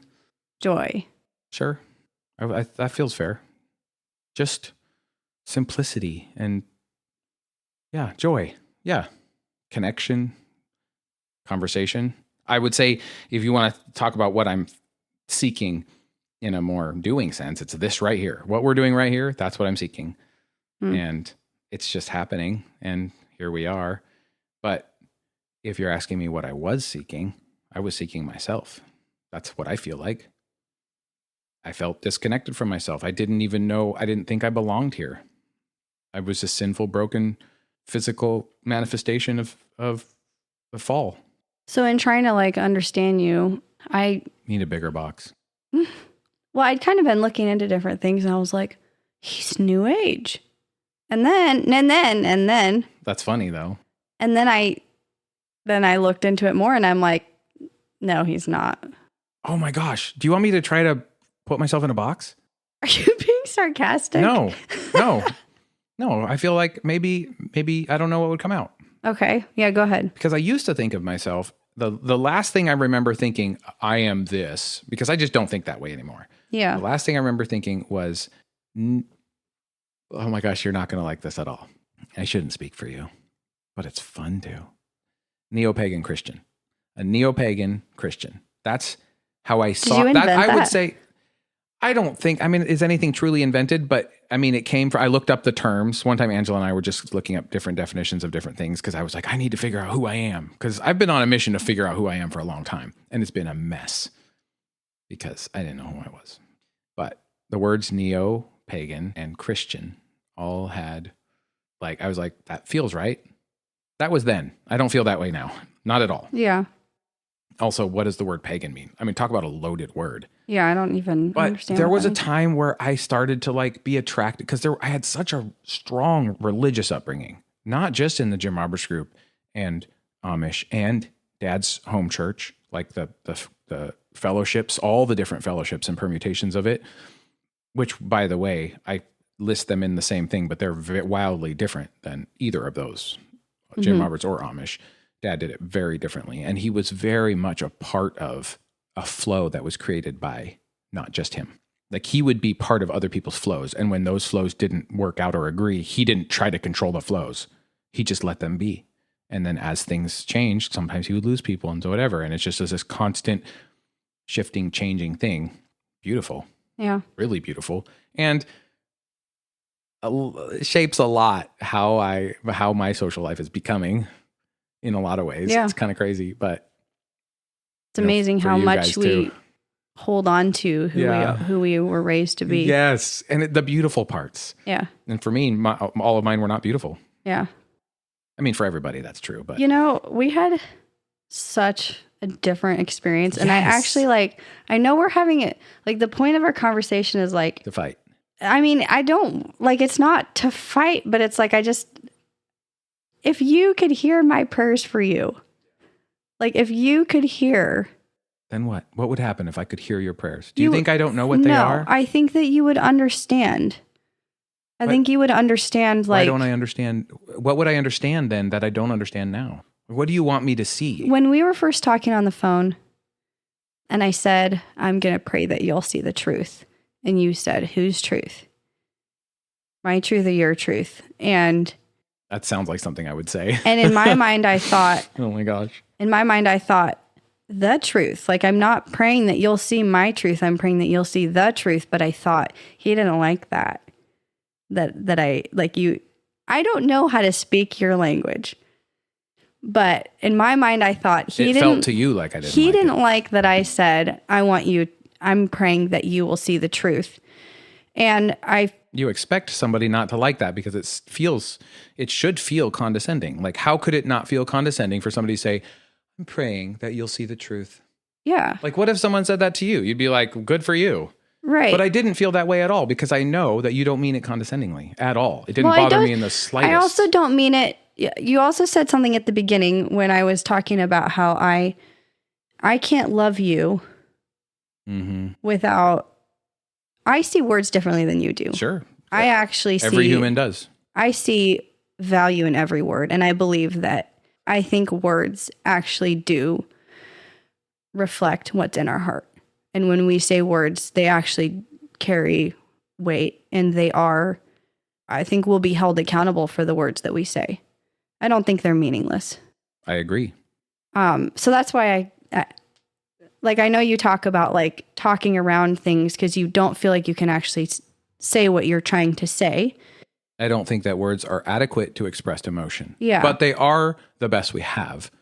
Words are extremely valuable and extremely important because they are about things that are real, which are emotions.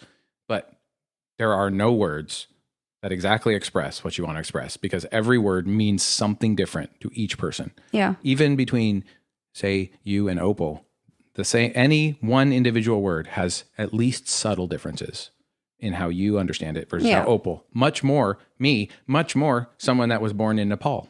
Right. And raised in I think you're right. Czechoslovakia. Why did I pick those countries? I don't know. So, but Laurel, this is important because there's a lot of people that think that I don't think words are important, that I think words are meaningless. I did think that. But what I'm saying is, since you brought that up, that's not actually how I see it. I don't think that words have the same meaning to everybody. And therefore, humans everywhere are always just trying to do the best they can to communicate the emotions they feel to the people around them. And it's never perfect. That's the problem with language, is that words mean something different to different people, not that they're meaningless. In fact, it's the opposite of meaningless. Any word can mean almost anything. And even if you go by popular, it doesn't matter how you look at it. It changes over time. Who is the arbitrator of what a word means? Therefore, who am I to decide what you think a word means? All I can do is the best I can to understand the emotion behind what you're saying. Mm-hmm. The actual word itself is just a collection of sound waves. The actual word itself, blah, phlegm, that's just a collection of syllables, of letters, however you want to look at it. It's the thing in my emotions that I'm trying to express to you is what gives the word value. And so the word only has as much value as what I'm trying to express. It means something different to you. You hear the word, you interpret it differently. You're always going to come to at least a slightly different place, but words are not worthless. Okay. That kind of helps me to understand your perspective a little bit. I appreciate that opportunity to kind of think through it and nutshell it. Okay. So circling back around, trying to circle back around, when I was trying to express to you how I feel about you and like why I'm trying to get you to understand or to see the truth. And then that's how I love you. And you said... That's not what you said. You said, I can only love you. You didn't say that's how I show you love. That's the only way. Yeah, that's the only way I can. That. And so, okay, so that kind of helps me a little bit. Then perfect. You asked me, you used the word you're not allowed. And then I think you stopped yourself, but that kind of made me wonder, like, if you do see it as like a religious thing, like I'm a Christian, therefore I have to come and try to evangelize you. And it's more of an obligation. Like I would love to just sit down and chit chat and talk about like other things, but I have to talk about this one thing because I'm not allowed to talk about anything else because I'm a Christian. That's not how I meant it. Is that what you're asking me? Is that how I meant it? Yeah, I'm kind of just wondering if like... No, not at all. Okay. I was just trying to understand if you felt like you are obligated. There is something obligating you. And then I was going to say what is obligating you. And it was a whole rabbit trail. That's why I stopped myself. Gotcha. I was just like, okay. no, I don't want to do that. That makes sense. And no, I do not feel obligated. I feel compelled. Yes. But I feel compelled. Then you answered that because then we talked about how when you see somebody that's about to step in a bear trap and they can't see it and you know it's there and you know what happens when you step in that bear trap and they're literally about to step in it. What are you going to do? Are you going to exert yourself in a way that compromises their own sovereignty over what their body does and what they do and force them? Because then we start entering the morality thing of what's right and wrong. And it's just like, well, you can't physically force someone to see something spiritually, but I do have a question. Okay. You can physically force someone to not step in a bear trap and that's easy. So it breaks down there, but you get the spirit of what I'm saying. So what would it take for you to believe that Jesus is God and that he's the only way? It feels like you just opened up an entire topic there because what do you mean by Jesus is God? Because by the definitions I've been giving of God, I would also believe that Jesus is God. and you don't mean it that way, and what you mean that he's the only way, because now we're going to start getting into Bible and the value that the place that we give the Bible in each of us individually in our lives as a, whatever its place is. And I'm super willing to go there, but that's where that question takes us, because you're describing the entire core of Christianity and the Christian faith, which is multifaceted, which is super in depth, which has a huge history for both of us, and we see it differently. And I believe the world looks the way I see it simply because when I open my eyes and look around, it looks the way I see it. So it would take me opening my eyes and looking around and seeing it differently to believe that it's different. And the way I see Jesus, and the way I see God, and the way I see the Bible, and the way I see prophecy, and the way I see every hot button topic is because I opened my eyes and I looked around, and that's what I saw. That's it. I'm not trying to believe something. I'm simply believing the truth of the world around me as I see it, based on every experience I've had from the day I was born till now. So all it would take is me seeing something that shifted the way the world looks, and then the world would look different to me. Okay. And that's why I have conversations, because I'm always looking for that shift. What's next? Yeah. Because the whole world looks so different now. And I'm just like, I know from everything I've seen, I know this doesn't just end. This just continues. No matter how much I learn about no matter what topic, I believe that I'm only at the very beginning of what is potential to learn about that. I think that learning is infinite as the universe is, as infinite as God is. How about that?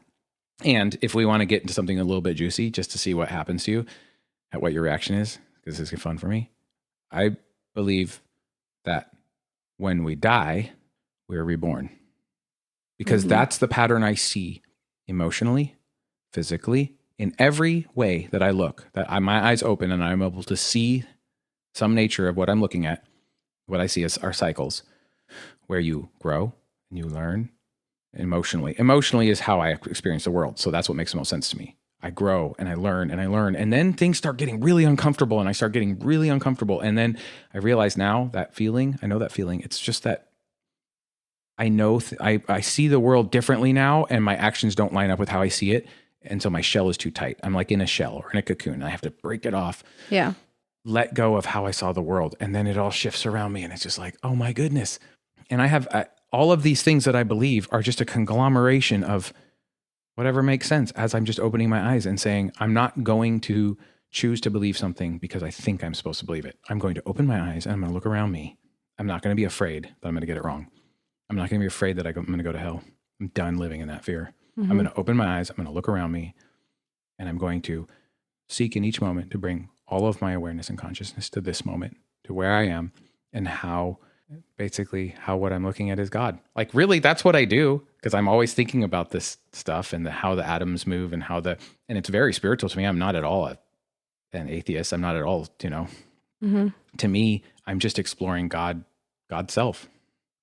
I'm saying God's self because I don't want to say itself or himself, because himself is serving you and itself is not, you know what I'm saying? It's just I don't want to polarize it, because to me, even to put a gender to God is to laughingly miss the point of the whole thing. Yeah. But it also isn't, because it's very human. Because how do we see the world from a perspective other than our own? Yeah.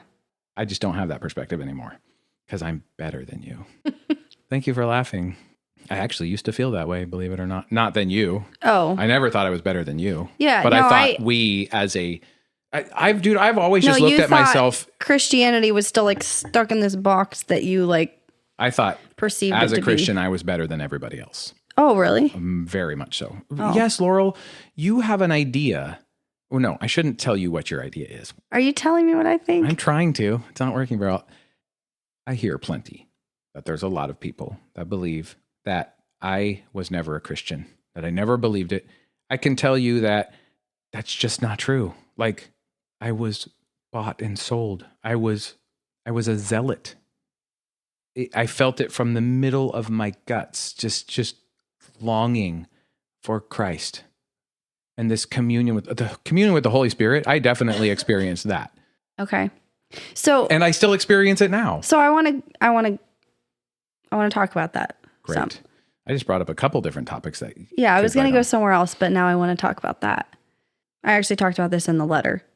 Do you think that maybe you did truly know the Lord? What are you doing? I'm having very suspenseful eyebrows.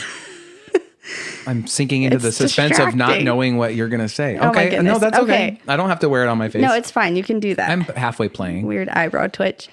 Okay, so do you think that you did truly know the Lord? You had him in your heart, and that maybe you started serving sin rather than the Lord, and that's what it does. It separates you from God, and then you started feeling this turmoil and going through all this stuff. I can imagine someone that has the Lord in their heart, truly believes, and they're walking with the Lord, and then they start sinning in a way that it separates them from God. And then that would be agony because you would be living a complete lie. Do you think maybe that's what happened? No, that's not what I think. Okay. That's not how it feels to me. When I look back, instead of feeling the graph that you're kind of drawing of spirit, it's almost like you're drawing a spiritual health graph where it's like, okay, you had a relationship, but then something happened and you lost connection with that relationship. And because of sin, whatever it is, but that there's this graph, and the graph to me feels like it starts out not aware, just reacting to everything that happens around me. Because that's how my life started. Yeah. And everyone's life starts that way. But that was a very intense feature of my life, was that constant shifting and change where I was always under somebody's authority and I was always being taught and being told what I'm doing wrong and being it's this constant thing. And you take someone with a chameleon personality and it just made it so that there wasn't even an awareness of anything other than you do the thing. You just do the thing. I would have done very well in North Korea. Thank you very much. Yeah. I've been a model citizen. And those are filler words. And dude, I'm learning so much about how I talk. You are bringing an incredibly complicated conversation. So I'm rambling. Yeah. It's so valuable. It's a super deep compliment coming from me.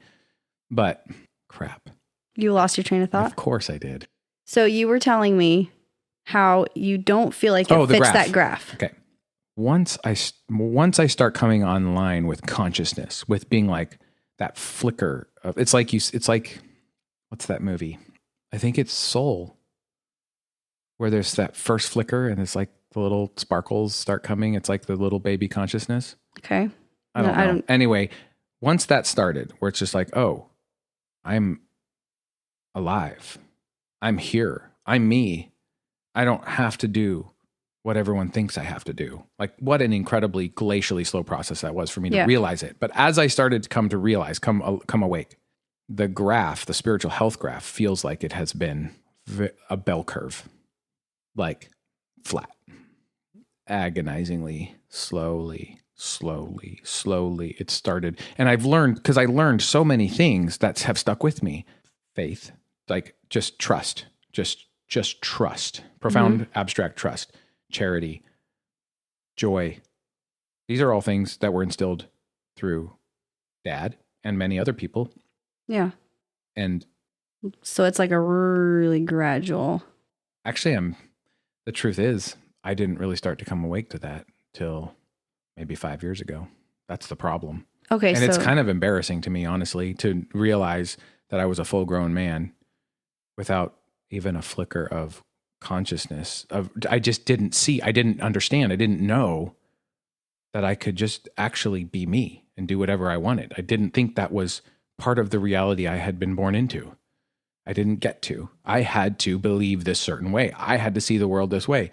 Granted, it was all my stories, but I thought I was supposed to see them that way. I didn't realize that words don't mean the same thing to everybody. I didn't realize that, you know what I mean?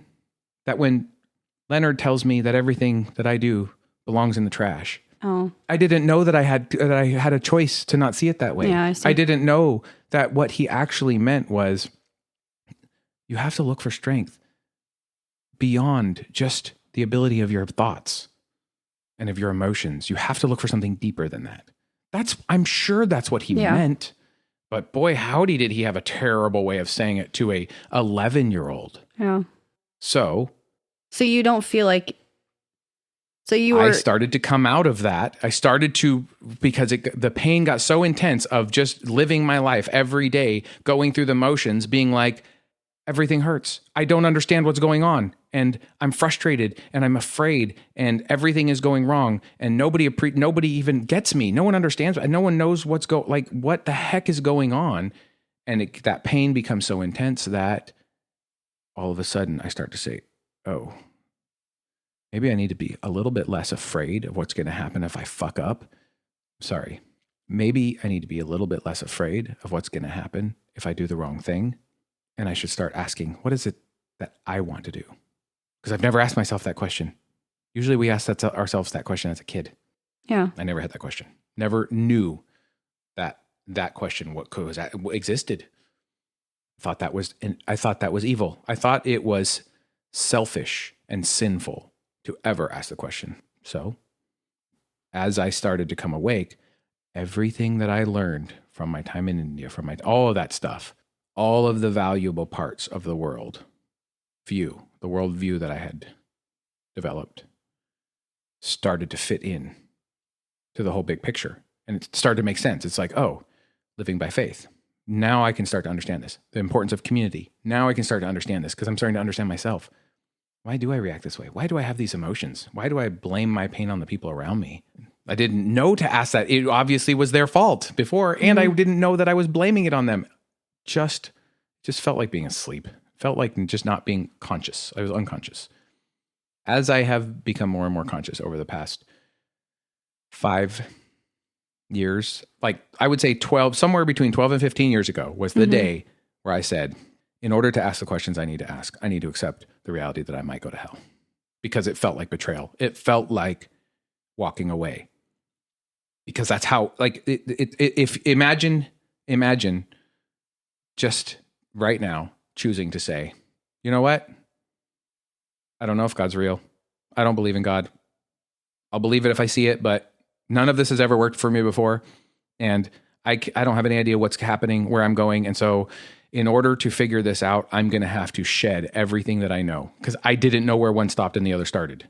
That's why I finally had to come to the point where I faced the reality that I may be damning my eternal soul. I may be blaspheming. I'm not the type of person that I don't want to blaspheme. I don't want to do the wrong thing. I just want to know. I want to feel peace. I don't want to be chasing something that I have no idea what it is. So I just dropped it all. And also another reason I did that is because as I started to drop things, my understanding of morality started to change. And I know Dad well enough to know, because of past experiences, that he was going to feel like, let's say I was in a polyamorous relationship with more than one person and saying I was a Christian, that would put him in a much more difficult spot than if I was just like, I am not a Christian. I don't believe it. It just doesn't make sense to me. And since that was partially true, it was very brief that I really let go of it, because as soon as I let go of it, that also didn't feel right. That also didn't feel like, it was just like, Christianity is part of who I am. Like, it's part of what makes up my worldview. So rejecting it entirely, and then it's just been a journey since then. But that was one of the reasons that I just made the break. Also because in my personality, when I feel a need for a change, I do something big. And it makes change happen. And then when the car's moving, then you can start steering. But when the car doesn't feel like it's moving, you're just like, I need something momentum here. I got to steer. So I would do things like throw away my entire CD collection, or oh boy, just things like that. Because that's how my Christian life was. It's just like, oh no, I'm a sinner. I'm in sin. I'm having all these evil thoughts. I'm masturbating a lot. And it's just like, I feel like I'm going to hell. Like, these are all things. Like, that's how the world looked to me. Mm-hmm. And so it's just like, I have to change. Like, I can't keep doing this. And so I would just try to, like, I started, like, there was a time where I was starting to cut myself, because I was just like, it all felt mixed into that whole thing of, this was when I was in the Jim Roberts group. Wow. as a young teenager. And it was just like, I would write down all of the things, like just the things like I'm thinking about naked girls. Like I'm having evil thoughts. They're evil thoughts. I'm a young teenager and I believe that imagining a girl naked is evil because that's what I was taught. And as a teenage boy, I can tell you every single teenage boy that has natural, biological functions is going to be trying to imagine naked girls. That's just part of being a teenage boy. And so my sense of morality changed. And wow, am I still trying to explain that thing that I started a long time ago? No, this is interesting. I'm very But anyway, interested. Those are some of the reasons that I did it that way. Yeah. But that's just what I was conscious of at the time. Right. I shouldn't say that. That's what I remember now being conscious of at the time. I'm also aware that my perspective, how I feel now, can easily shift how I remember things feeling. So I'm doing the best I can. That sounds terrible. What does? Oh, just the feeling of Always feeling being condemned and feeling like you just have to stop, but you just can't. And therefore you just know you're going to hell. Yep. And I'd read the Bible, like I memorized a good portion of the Bible. Like I knew the Bible so well. In the Jim Roberts group, the only text I was allowed to read other than writings of Jim Roberts group brothers and sisters was the King James version of the Bible. That's it. I'm actually kind of jealous of I wish you could impart your knowledge of the Bible onto me. Cause I struggle with just reading something and learning it, memorizing and absorbing it. I learn by doing and telling other people about it. Yeah. Well, but what I was going to say about that is though, that is not Christianity. What is? What you described. Everything I'm describing? Yes. That is yes. That's feeling, you're feeling the condemnation of your sin and you're feeling but Jesus, he frees us from that bondage. When I've experienced that before, just feeling I just can't do it. And the reality is we can't do it in our own strength, but we can through God, through Jesus. But I kind of just had this is going to be really, I don't know how this is going to go. I don't know how to put it into words. Just start. You can always give up and we can just chop a whole part. Doesn't matter. I guess I'm just wondering how much of you rejecting, well, I mean, now you're saying you do embrace part of it, but that's a whole nother topic. I would say I embrace all of it. I would say that I had to reject everything, but ultimately what I was after and what I found is embracing everything. I don't understand how you could embrace everything. I know. But reject things that Jesus says that's contradictory to what you believe. I don't understand that. I believe that I'm going to spend the rest of my life learning and growing and changing and shifting and seeing the world in new ways. More mature, more playful, more joyful, more trusting, more kind. That's the trajectory I'm on. Do you think though that you're going to keep searching because you feel like you can't be satisfied with something that doesn't allow you to live the kind of life that you want to live? What kind of life is that? The life you're living. So how can I not be satisfied if I am living the kind of life I want? No, I'm just wondering, you said you were going to keep searching and keep learning. No. Because you asked me about what I'm searching for. So yeah. I was referencing that. I'm saying if there's something I'm searching for. When we moved into this house is when the final part of me that feeling of coming awake inside me, of being like, oh, I'm responsible for my actions. Everything that happens to me is a result of my actions, not the people around me. They're doing the best they can. I'm responsible for my actions. And it no longer felt like that word responsible carried a weight of externally levied consequence. Whoa. God's consequence. Okay. The judgment day. whatever that meant to me. That's how it felt to me. So I need a rewind button so I can remember where I was. Where were we? Okay, I guess I'm just wondering if you left the faith because you wanted to live a life that was contradictory to the faith. Absolutely not. What you call leaving the faith, or maybe I should just say, I mean, I just, it all feels different to me. It doesn't feel like I left anything. Well, I do see it as different. I'm trying to answer the question you're asking. That's why I'm trying to use your language. I do see it as different. There's, when you came out and said, I am not a Christian anymore, and I do see that as quite different than, like, those are two different things. When I came out and said, I'm no longer a Christian, that was the beginning of me learning how to say no to anything. And in order to learn how to say no to anything, I had to pendulate all the way over to saying no to everything, which looked like whatever it looked like. You know, nothing's ever the extreme that you think it is, but I still had to go through that internal process. In looking back, that's the best way I can describe it. Dropping Christianity was the beginning of me starting to say no. I never learned how to do that as a kid. That's how it feels to me. That's when I started that process. And then I had to go through a long, painful, agonizing, I call it the dying times of learning how to say no, because it feels like dying. It feels like renouncing your faith, renouncing your family, renouncing yourself, renouncing everything. That's what it felt like to me. It felt like saying no to all the things that I'd always done because I thought I had to do to them to keep myself safe. So now I don't know what's real and what's me. And so I have to start saying no to everything. It's the beginning of it. And then the end of that journey was around the time we moved, is around the time when I started to really become comfortable with saying no to somebody and hurting their feelings. Mm-hmm.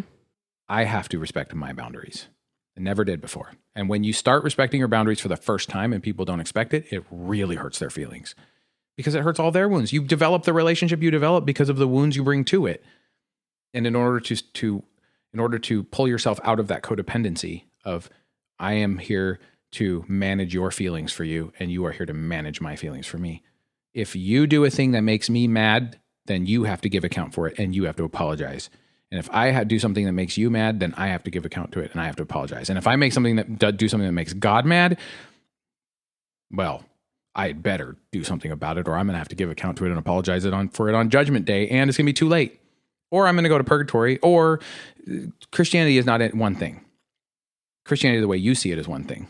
The way Dad sees it is one thing. It may be surprisingly different than you think, but maybe not. But Christianity as a whole big thing depends on who you're talking to. And I was raised, I always believed that somehow I knew something. I had a truth that nobody else had. Then I realized that doesn't fit me. It doesn't match up with the reality of the world that I see around me. Everybody else believes what they believe just as surely. They come to it just as honestly as I do. What gives me the right to be right beyond them, other than that I feel like I am, because I have the book and the interpretation of the book and the whatever. Mm-hmm. That's just how it feels to me. So then after we moved in here to the Forge, and I had made enough of a mess in my life saying no that I finally started to get a sense of what I actually wanted and didn't want, and who I was and what I wanted to do and what felt like art and what felt like playing and why I was so miserable at some times and joyful at some times. And I didn't experience that a lot before, but senses of like happiness, I guess, like achieving a goal or getting something cool or something like that. That's not joy. But I got to the point where I had such an intimate relationship. I had an intimate enough relationship with saying no, when I felt like saying no, right, wrong, or otherwise, that I started to know what I actually wanted to say yes to. I started to get a sense. I started to see things and be like, I would really like to do that. I think I'll say yes to that. And I'd say yes. And then I would do it. And then it would suck, or it would hurt people's feelings and wreck the whole world around me. And so I'd be like, oh, well, I guess I didn't want to do that. Okay. I found learning. I found a new experience, a new little piece to add to my worldview. I may never experience that same situation again. I just know something about myself I didn't know. And then I'd be like, okay, so what do I want to do now? Oh, I want to do that. Okay, I'm going to do that. Do that. Treasure. That was fun. That fits me. That adds to my energy pool. That adds to my joy. And there was like a point where I realized that I no longer have to say no to things. Like there are times where I will say no, but I know myself. I trust myself. I know what I want. And I know that I have no idea what I'm going to want in 1 minute from now, but I know how to figure it out. I know how to listen. I know how to stop and listen to that still small voice, to that leading of whatever's imprinted on my heart that always leads me towards connection, towards kindness, towards compassion. And it always is held in joy. There's always joy when I'm doing the thing that I want to do. Not the thing that my wounds tell me I want to do. Not the things that I think I want to do because I'm trying to mute out all the pain. Because that's how I live. That's how I operated. That's how a lot of people operate. But I don't feel like I ever have to say no now. There are times where somebody will put me in a position where I don't have the option of saying yes. But I'm always going to look for a way to say yes. I don't know. What's an example? What's something that I should say no to? Oh. Instead of saying no to that, I'm just going to say yes to something else. How about that?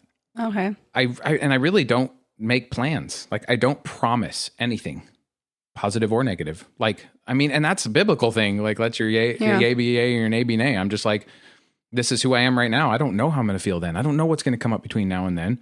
I can tell you what I'm most likely to be doing. I can tell you if I have something on my calendar. But other than that, let's see when we get there. Yeah. And that changes how people who don't have that concept, who don't see the world that way, don't know what to do with that, then feel rejected and feel like avoided and stuff like that. And nothing could be farther from the truth. But I also accept that me doing the thing that I feel like I need to do, like I want to do, is sometimes going to make people feel like that's detracting from them.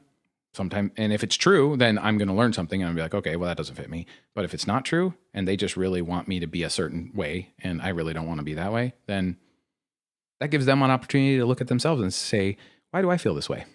Why do I feel all tore up inside because of how he responded? And that's up to them if they do that or not. And I don't worry about it. I just be the best version of myself I can and realize that I see through a glass darkly. I see through a fence slit narrowly. And one day, the fence of the limits of my physical sensory apparatus is going to blow apart, and I'm going to see the entire cat from whiskers to tail at the same time. But right now, I'm going to enjoy the little sliver of it that I see as it goes by. I'm not going to worry about whether the tail causes the head or the head causes the tail. I'm just going to appreciate the texture that I can see. That feels like yes to me. Yeah. I don't have to say, no, it's not a tail, just because I only see an ear. So I only see whiskers. If somebody says, are you hungry? And I am not physically feeling hungry, I'm not going to try to figure out a way to say, yes, I am not hungry. It's not a mind game. It's a different way of looking at it, where if somebody's like, oh, we want to go to the beach and we want to do all this other stuff, and I just don't feel like it, I don't have to say, well, I don't want to go. I can say, I feel like reading a book. You guys have fun. Like there's no there. Yeah. But we feel like we have to say no. Like that's how most people are taught to set boundaries. And that's the way you have to start setting boundaries, is by saying no. But when you know yourself well enough, the no, although you may say the word no, the feeling inside is really actually yes about something else, because you're not afraid of the thing you're saying no about. I shouldn't say you, because I'm speaking about me. Right. Thanks for listening to all that. I don't know if I even stayed on topic. You totally didn't, but that's okay. Typical. It was interesting to listen to. I don't know if. What? Are you looking at time? Have a couple. Yeah, I am. But okay. I do have a couple other questions. I'm on your time, so you do whatever you want. Okay. So this is in regards to our other conversation we had on the phone, and this is about spiritual stuff. Sweet. You like that topic, I do. Don't you? Okay, so I see the spiritual world as light and darkness, and good and evil. Good and evil. From what I gathered, you do not see it that way. To say that I do not see it that way would be well, but here's the problem. So this is the problem. If you want to understand my worldview, I have to talk from it, and sometimes that's going to sound like I'm being intentionally confusing, but I promise you I'm not. I see a joyful universe. When I look around me, I don't see anything to be afraid of. Physically, spiritually, emotionally, none of it. Even the scariest things I've ever seen, they just don't look scary to me anymore. And all of the fears that I haven't seen yet, that are too scary for me to comprehend, I'll let you know when I get there. But the universe that I see isn't scary. There is nothing. But I'm not talking about scary, because sometimes... There is nothing evil. Okay. I thought it was a epic battle, like fantasy storyline epic battle between good and evil. And that shaped how I lived my life. I mean, what does it matter whether you enjoy this fleeting existence? We have a guts and blood battle we're facing on the spiritual realm of these forces of darkness that are trying to take us down and deceive us and take us to hell, basically, ultimately. And we have to be vigilant, and we have to fight, and we have to keep oil in our lamps, and we have to, like, all this stuff. This is what shaped it. I don't see that anymore because I don't see it in the world around me. And every time I talk to a bad person, give me enough time, I'm going to find the gem of truth that's in there. That's just hidden by so much pain. That's what I find. And so that I'm not finding anything different than that as I experience the spiritual world through prayer, meditation. Right. I'm not finding any reason to see that the spiritual world is any different than that. So basically you see it as it is all good, but it's our perspective. I actually wrote a little story about this. Wait, you might have sent it to me. Probably. You probably sent it to me. Yes. Okay. That was very interesting. Eventually I'm going to make that into a movie or like just a little, like, I just want to do something with it because that's how I see the world. That's who God is to me. That's who I am. It's like in God's most basic elemental form where it is the infinite potential for everything. And then in that potential for everything, God's creating and creates will. Because that's what God does. God creates. And there's a push. And the push feels foreign. And in order to have a push, there has to be a division. And otherwise you can never experience the unlike anything else texture of push or of whatever it is that's more than or less than or inside of the pure infinite joy, the pure infinite love, the pure infinite creation. And that push forgot. In that push, that exciting push, it just became everything. And then the push became real and intense and scary. And now we're fighting for existence. We're pushing back against the universe, pushing against us. And all the while, the universe, God, is there, holding us, being like, it's okay. You're just wrapped in the blanket. We're playing hide and seek. Like, I'm just making up a story, obviously. Yeah. That's me. Push is me. I'm will. God is creation. And then the moment came where I realized I'm pushing back against myself. I'm pushing back against the natural, like, course. When I make decisions the way I've made them, of course, this is how my life is going to shape up. I'm fighting, but I'm just fighting myself. And I've been taught my whole life that I have to be vigilant and gird myself with the armor of righteousness and the shield of faith and the sword of truth and the breastplate of righteousness. So I'm in this pitched epic battle. And then when I realized, over time, I slowly realized I'm just fighting myself. There's actually nothing to fight. I've just been taught that there's something to fight. Not even by somebody that was trying to teach me that. That's just how I perceived everything. Like, that's the joke of it all, is I'm blaming Leonard for believing that I'm trash, for having crippling imposter syndrome for most of my adult life. But it's not his fault. He did the best he could with what he had. It's also not my fault. I did the best I could with what I had. I was a little kid looking for adventure. I could have stayed with Dad. He never would have said that to me, but I didn't. And that's made all the difference. So I'm not in a battle. Okay. So I think I see what you're saying. God is bigger than all that. Because if evil exists, the way that I used to think about it was basically that Satan is another god. But really, the concept of evil cannot exist except that it is created by God. It is God, also God. And in everything else I see, there's two polarized sides. And that's how balance works. And so it's just like, That story just doesn't make sense anymore. Not with the world the way I see it, rather than the way I was trying to force myself to see it. Not knowing So I had a choice. how do you, based on your perspective of what you think the spiritual world is, Yes. how do you explain somebody that's demon possessed and manifesting, foaming at the mouth, and then in the name of Jesus, they're delivered? I believe that there are what appear to be external spiritual forces. Maybe I shouldn't say what appear to be, but that's how I look at it. They actually are external spiritual forces, but they also appear to be as they are because they see themselves as they are. For instance, I'm out in land I'm completely agnostic about. I don't have firm opinions. I'm just talking about what makes sense to me. When someone dies, they go through, it's just one more cycle where you die and you're reborn. I don't believe in reincarnation in the Western sense or in the Eastern sense. Okay. That's a whole different topic. That is a different topic. That is that actually sounds very like, interesting. But what makes sense to me is that if I die in fear, there's no reason, nothing that I've ever seen anywhere shows me that I'm not going to come out and be reborn without the same fear, without being in that same place. And so when I die, I'm going to experience waking up in a different dimension. Call it heaven, call it purgatory, call it the fourth dimension, call it the galactic enterprise of Smazmar. I'm going to wake up just like I have with every emotional death and birth, just like I watch a baby be born. You wake up to a new reality and you start where you are. To me, that's the only thing that makes sense. And then I don't believe that my soul dies. I don't believe my energy dies.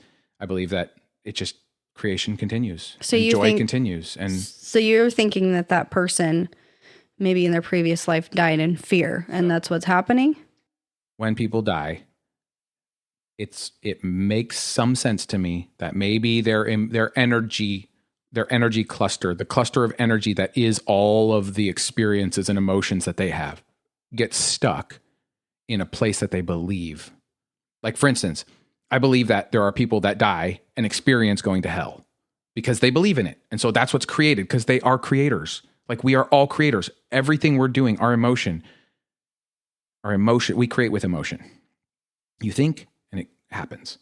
Most oftentimes, the thing that is visible to us is we make it happen with our hands, or we encourage people with our words and they make it happen. But however you want to look at it, what humans are is creators. We create. That's what we do. Every one of us creates. And some of us don't believe we can. Some of us don't think we're whatever. But so I think that that's because we are pieces of God. We are all part of the same substance, and we can't help but create. And so if you die and go into a metaphysical plane that is a different dimension, that instead of being bound to this 3-dimensional laws of physics and stuff, that to me feels arbitrary. It feels like it exists because it exists, but it doesn't exist everywhere. I believe there's more existence outside of the laws of physics existence. And so when my consciousness leaves its tether to my biological form in this 3-dimensional existence, my consciousness is then going to be in, or wake up, or be born into, or back into, however it looks, I don't know, a different dimension, a different plane, a different quadrant, whatever you want to call it, of existence. And I'm going to be starting from where I left off, continuing the process of learning, the growth. And I don't think that ever ends, because if it did, then I would have, then what? The idea of being in a static state, rejoicing forever, joy doesn't exist without its counter and everything. Read C.S. Lewis. He talks a lot about that. So I think it's possible for one of those entities to somehow become entangled with the emotional entity that is somebody else and take over and have this whole process. Okay, I'm so far out. So it's almost like an accident. Oops. It's like everything that people believe in exists somewhere. And it's like a hologram. Because, we hear people talk about this as a hologram. Oh, this is a hologram. We live in the Matrix and it's a hologram. Well, in some sense, I actually believe that. But in another sense, it's just as real as it seems. But you could buy a hologram and you could create whatever you want. It's not real. to our perception from a three-dimensional perception. So from another perception, this also would just be a hologram, because at the end of the day, what I'm looking at right here is just little tiny particles of light orbiting around nothing, spinning around nothing at unimaginable speeds that don't even make sense. Somehow we're able to start experiencing that and seeing that, and we're even able to start working with it and read a little bit about quantum computing or quantum teleportation. Yeah, my husband. Computers are about to that. change, bro. That's a little bit. I was like, I want to talk to Michael about that, but I don't know if I do want to. A whole different topic. We have a few different topics now. Yeah. Okay. So I want to think about all this stuff because I want to know too. Yeah. What do I think? What does it feel like? How about now? But that doesn't really explain why. Oh, why okay. So they that's one. get freed in Jesus' name. Okay. Like, why is it in Jesus' name they're delivered? Why aren't there other ministries that are saying we're meditating them out of? There are. There are. Okay. But they describe them differently. So I read a book called No Bad Parts, which is the textbook on internal family systems, which is a psychotherapy model, which I had an aversion to immediately because I thought psychotherapy was wrong. Turns out it's just a way to try to figure out why your emotions and stuff works the way it works. But after the world that showed me, the world that kind of opened up to me, it makes sense to me that if you believe that the name of Jesus is going to heal you, it will. If you have faith the size of a grain of mustard seed, you will be able to say to this mountain, move, and it will move. I believe that's true. And I believe that it doesn't have some mystical thing to do with some magic God stepping in and defying the laws of physics. I believe it just simply is true because we are made in the image of God. And our constraints are that we don't see, we don't believe, we don't know. We're doing the best we can with what we have. The more we have, the more we're able to create.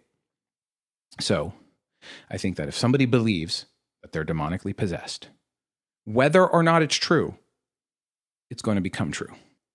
I know how strong the mind is. And I know how strong it is when you have a crowd of people. The reason that hypnosis, crowd hypnosis, trick hypnosis works is because the energy that the people are giving to it makes it work. The person knows how to form and shape that energy, and they know how to suggest, and they know the triggers and different things like that. They know how to manipulate the human emotions and stuff, but the person themselves is the one that's hypnotizing themselves. The crowd that believes and is giving all that energy is real. It's actually like if we could see, if our eyes were able to receive different inputs, you'd be able to see that energy surging and moving, and you'd be able to see the whole thing would look different because you'd be able to see someone that's dying on stage. You see that there is no energy flowing to them. That's not the crowd's fault. That stage needs to know how to pull that energy, but then they can use it to do real things. That's what makes sense to me. But I'm way out of school. I don't know. I would love to talk more about this stuff to kind of figure it out, but I don't believe that there is an epic battle between good and evil, because when I open my eyes and look around, I don't see it in the world around me. And I don't believe that something exists outside of what I can see that is not in some way a reflection or patterned after something I can see, because that's not what I see. If there was a battle, though, it would be a pretty good strategy to convince do people we really that there wasn't here? one. Okay. Whew. If there was a battle between good and evil, Yeah. wouldn't in every story, like let's look at Star Wars. In Star Wars, the authority is the Imperial Army. Mm-hmm. In Jesus' days, the religious authority was the religious authority. It was the religion of the time. Well, in the spiritual world, though, Satan is the prince of this world. So it seems to me, I'm about to go way into blasphemy here. We can stop if you want. It's actually what the world looks like to me, and it's tongue in cheek. Like I tell stories. Life is just a fantasy story to me, and I don't know. It's just beautiful that way, and I don't try to. I stopped trying not to.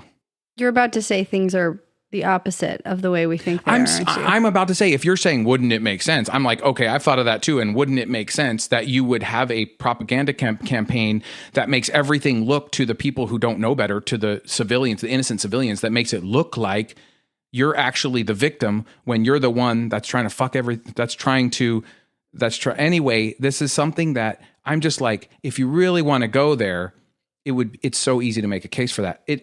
I'm playing. No, I you're don't right, actually you're right. believe It's that. not I don't really- actually believe that. No, I see what you're saying though. It's not a very good argument because It's not. because you could Because nobody can argue see it both ways. And so anyone can be tricking anyone. And of course they're going to be. And so to me, I'm just like, okay, you guys play your dumb games. And if I burn in hell, then you need to figure out a better system for this, because I'm going to stop guessing. Yeah. And I'm going to start bringing my awareness to this present moment. And I'm going to have a conversation with Laurel.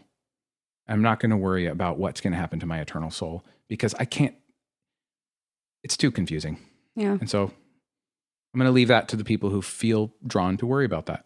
I do find it very challenging to come up with like arguments for what you believe, because your beliefs are very abstract A little bit. and they kind of they change. So I have a question for you. Kind of going back to what you said in the beginning about love. What if you can never make me see what you think I should see? Whether it's true or not, let's say you're right, and you can never make me see it. Are you going to be okay with that? What are you going to do with that? I would still love you. Sweet. I wouldn't be like, Well, in that well, case, this I'm is a never changing. lost cause, so I guess I'm just never going to talk to Michael again. No, I wouldn't do that. But I'm not going to lose hope. And Can I ask you another question? yeah, What if what I'm saying is true about how I feel? That I feel all of the things I say about just the clarity and the peace and the purpose and the relationship that I always looked for, and just that depth of communion, just all of the things that I feel personally.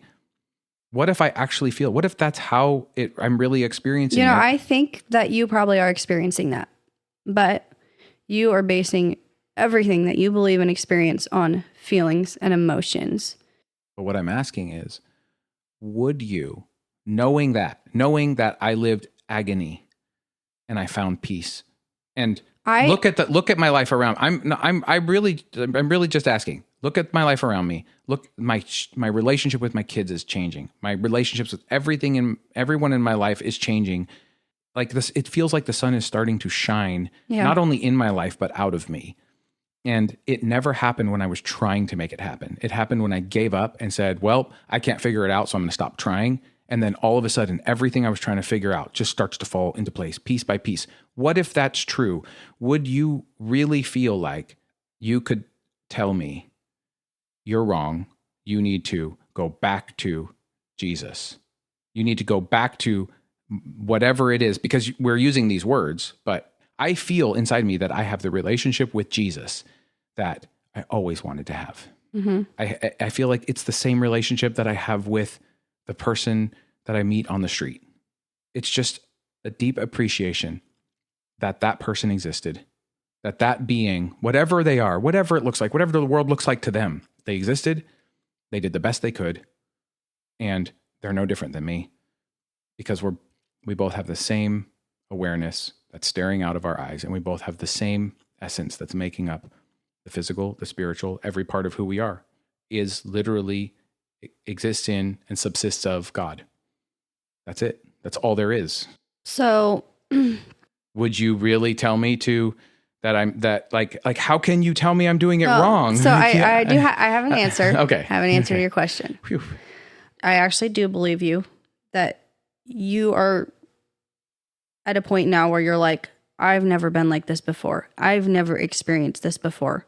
I believe that. And I believe that time will tell.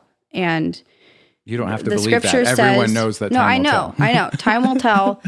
And the scripture says, you'll know them by their fruit. Yes. And so we will see. We'll see the fruit that comes of it. And you may believe that you see fruit that proves that's that where I'm going your off the argument cliff. is so abstract. But the thing is, that's the reality of the world. You can believe that you see something, and I can believe that I see something different. But if your whole world falls apart, you lose everything. That happens to Christians every day. I know, but it happens to the rain falls on the just and the unjust. If my world falls apart, I will look around me and I will see what I see, and I will do the best that I can with what I have. And I will keep on going and keep on searching to be present in this moment and find joy and bring that joy to the eyes of the people around me. That's it. What I mean by your world falls apart, I don't mean like you lose everything Then what? physical in this life. I mean like your... My belief structure is proven to be flawed. No, I mean... How else does the world fall apart? I said it in a way more complicated way than I needed to say.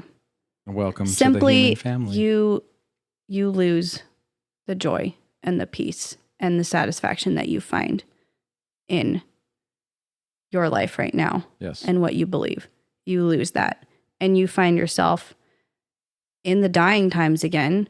I would say that would be a pretty good evidence that maybe this actually wasn't. That there's something I need to see that I don't see.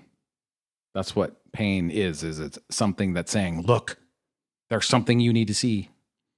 And that's how it comes to us. But what if you lose the joy and peace that you have? What will that mean? I need to come back. If I lose the joy and peace I have, that's what it'll mean for me too. I need to come back. Whatever that means. Well, and I will.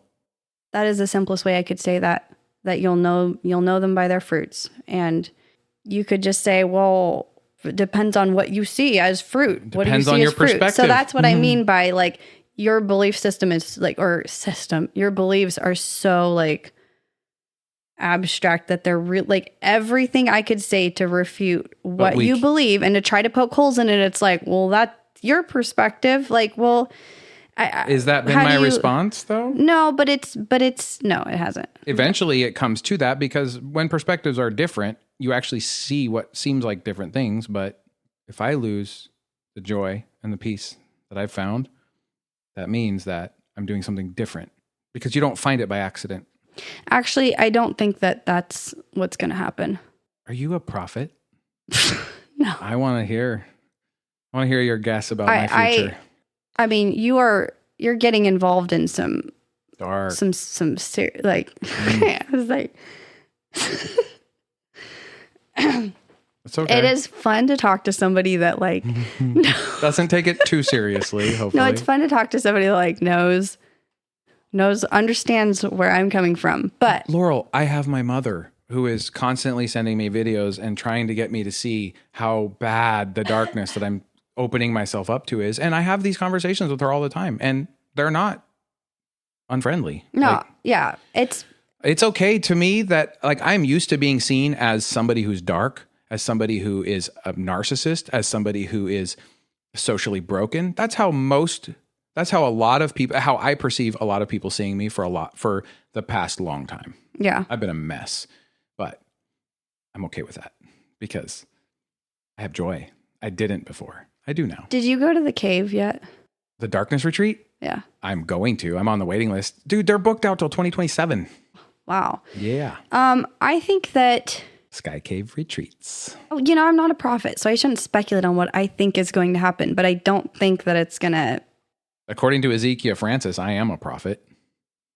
In India, Ezekiel Francis told me in front of a crowd of probably tens of thousands of people. Is that what he said? He said, I don't remember exactly what he said, but basically he said, you have a calling. You are going to be a prophet. Well, your life's not over yet. That's what's going to happen. Well, and it's something I actually think about because as these conversations start to develop, it's definitely way different than any kind of stretch of the imagination of prophecy I ever imagined because I couldn't be more wrong about predicting the future every single time I ever try. The one thing I know about the future is it's never going to turn out the way I think it will because it never has and it never does. I don't think it ever will. It's always going to be a surprise. And that is part of what brings me joy because I'm always going to be anticipating what comes next because I never know. I don't actually know much about Ezekiel Francis. I've heard the name, but I'm not. I just don't take anything like that. Okay. Well, anyways, I've heard Christians say regarding psychedelics. Yes. That as a non-believer, they had these beautiful, enlightening. You know what? I know what you're going to say about this, so I'm not even going to say it. Do you? I know. I already know what you're going to say. And then they become a Christian, and then all of a sudden their experiences are just tormenting. Okay, what am I going to say? You're going to say it's just their perspective. It's just how they see it. They're just what they believe. But you say what you're going to say to that. Well, it kind of goes back to, well, you're not wrong. Like you're strawmanning it a little bit, like making it sound a little dumber than, but whatever. But it goes back to that same thing we were talking about, hypnosis, where I know how powerful, how tricky the human mind is. Like the Bible says, the heart is deceitful above all things and desperately wicked. Who can know it? That always confused me. You know, I wrote that. I think I wrote that verse down. You wrote it? I think that might be I one didn't know. How old are you? No, not like that. Okay. But like, I do not give emotions the same value that you do. Really? Yeah. You didn't start a podcast called Emotion Art? No, I think that when it talks about that, that's kind of talking about emotions. And so, and emotions change and they're... Here's the thing though. What decides what emotions are? Oh my goodness. What did I say? You're okay. Do you want me to just say what I'm thinking instead of trying to lead? Just say it. I mean, how do you even answer that? No, I appreciate that because I do that way too often and I want to start being aware of that. I don't like that in myself, that leading stuff. Okay. Because I always have something to say. If I'm actually curious, ask the question. If you actually have something to say, just say it. Yeah. Okay. I think that emotions are caused by thoughts, are caused by emotions, are caused by biological chemicals, are caused by emotions, are caused by thoughts, are caused by chemicals, are caused by emotions, are caused by thoughts. It's a circular system that it's like, I think of the brain as hardware, the emotions as software, and the thoughts as firmware. Okay, no, I think I get what you're saying. So the emotions, so when you smell something and it's a smell that rings a bell, that's emotions. It rings a bell. Emotions. Immediately thoughts are there, grabbing it, analyzing it, cataloging it, creating a new chink in the puzzle. You have a new experience. You're having a new experience. You're learning new things. But it all like the emotions are the things that grab the data. The brain takes the raw data and categorizes it, catalogs it, and puts it in the retrieval system for quick recall in a snap when you need it. And the brain is what decides that. But it all happens with the emotions. The emotions are the recall. The emotions are the software. The emotions are where the recall comes from, or where the learning happens, but the thoughts are the things that make it and compile it and organize it and process it and decide what the emotions are actually about based on everything that the brain has learned, the structure it was taught through with culture and through whatever. But where does one start and the other stop, and the third and the fourth and whatever? I don't know. And there are probably other elements. But when I read that verse now, I understand that it's talking about the mind. The emotions, the mind is an infinite head game. It never stops. In waking moments, it never stops unless you learn how to meditate or pray or still the mind. And you can't actually still it, but you can rise above it in a sort of way where it still happens, but you realize that it's just thought. It's just software. It's just a system that's designed to watch for the movement in your periphery, keep you safe from bears, remember where food is, know how to have a social whatever. It's something that does a job. And so my mind is really good at figuring some things out and is really bad at figuring other things out. So I just don't take it too seriously. I listen for the still small voice. To me, that's the emotions. To me, that's where creation comes from. But it's all affected by everything else. So where does the one start and the other stop? Okay. Emotions aren't deceitful or not deceitful. They're like little kids. They just are whatever. I don't know about that. But as soon as your thought turns to something, your emotions immediately change. They follow the direction of it. As soon as you have a chemical, if something chemically happens in your body, like you get pregnant, your emotions change, your thoughts change.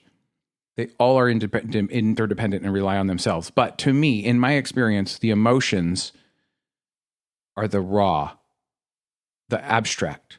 They're in your subconscious. Your conscious mind feels them and interprets them. So, I mean, even if that is true, let's just say, for example, that that's true, that your emotions are they kind of follow your thoughts, sort of? Your emotions are how the information from your senses arrives in your consciousness. That doesn't really like even if that is true, that doesn't really change the legitimacy, or not legitimacy, that's the wrong word. That doesn't really change the value that emotions have. Well, again, value is not the right word. I don't know what the right word is. Yeah. This is kind of getting into a whole different field, though. No, you're totally right. But what I'm saying is... It's probably my fault. What I'm saying is you view things through the eyes of emotion. Correct. How does that make you feel? How does that make me feel? And correct. That's how you view things. And I just don't view things like that. And yet here you are speaking into a microphone on a podcast called Emotion. Oh my goodness. But I don't see things like that. And I have a lot of emotions that I say, wow, that is some feeling that I have that is not a good feeling. And I'm going to not act on that feeling. And if that feels like what you should be doing, then perfect. But I think that to base my whole belief on just how I feel, that's crazy. Emotions, they're how I experience the world. They're not what I base my belief on. If you're not basing what you believe on how you feel, then what are you basing it on? I'm not basing it on anything. I'm being in this moment and seeing what I see when I open my eyes. But do you look at things and you say, what's true? Is this true or is that true? Or do you look at things and say, how do I feel about this? That's what I mean by you come to these conclusions based on how you feel. I look at something and I say, is this true? But how I ask that question is, how do I feel about this? And then I start looking, and it always just leads me to another question, because the world I see around me is constantly changing. So why would I not change with it? Why would I seek to be something different than everything else I see around me? It all depends on what zoom you're looking at. If you're looking at a black hole, it's unchanging. But if you zoom out, it's changing extremely fast and extremely volatilely. And if you look at a mountain, a rock, whatever you look at, depending on your perspective, it's either changing or unchanging in extreme ways. Zoom in, zoom out, you get to see everything.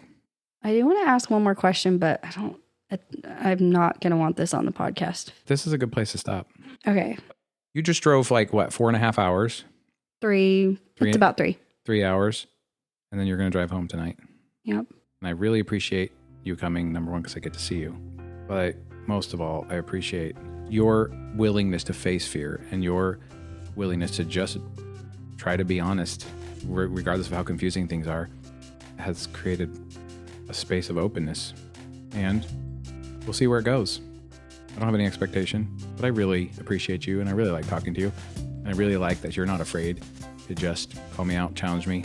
And I want to encourage you to continue to practice, because I would really like to continue getting holes poked in my ideas. Well, thank you for letting me challenge what you believe against what I believe. It means a lot to me. Yeah. Okay. Okay.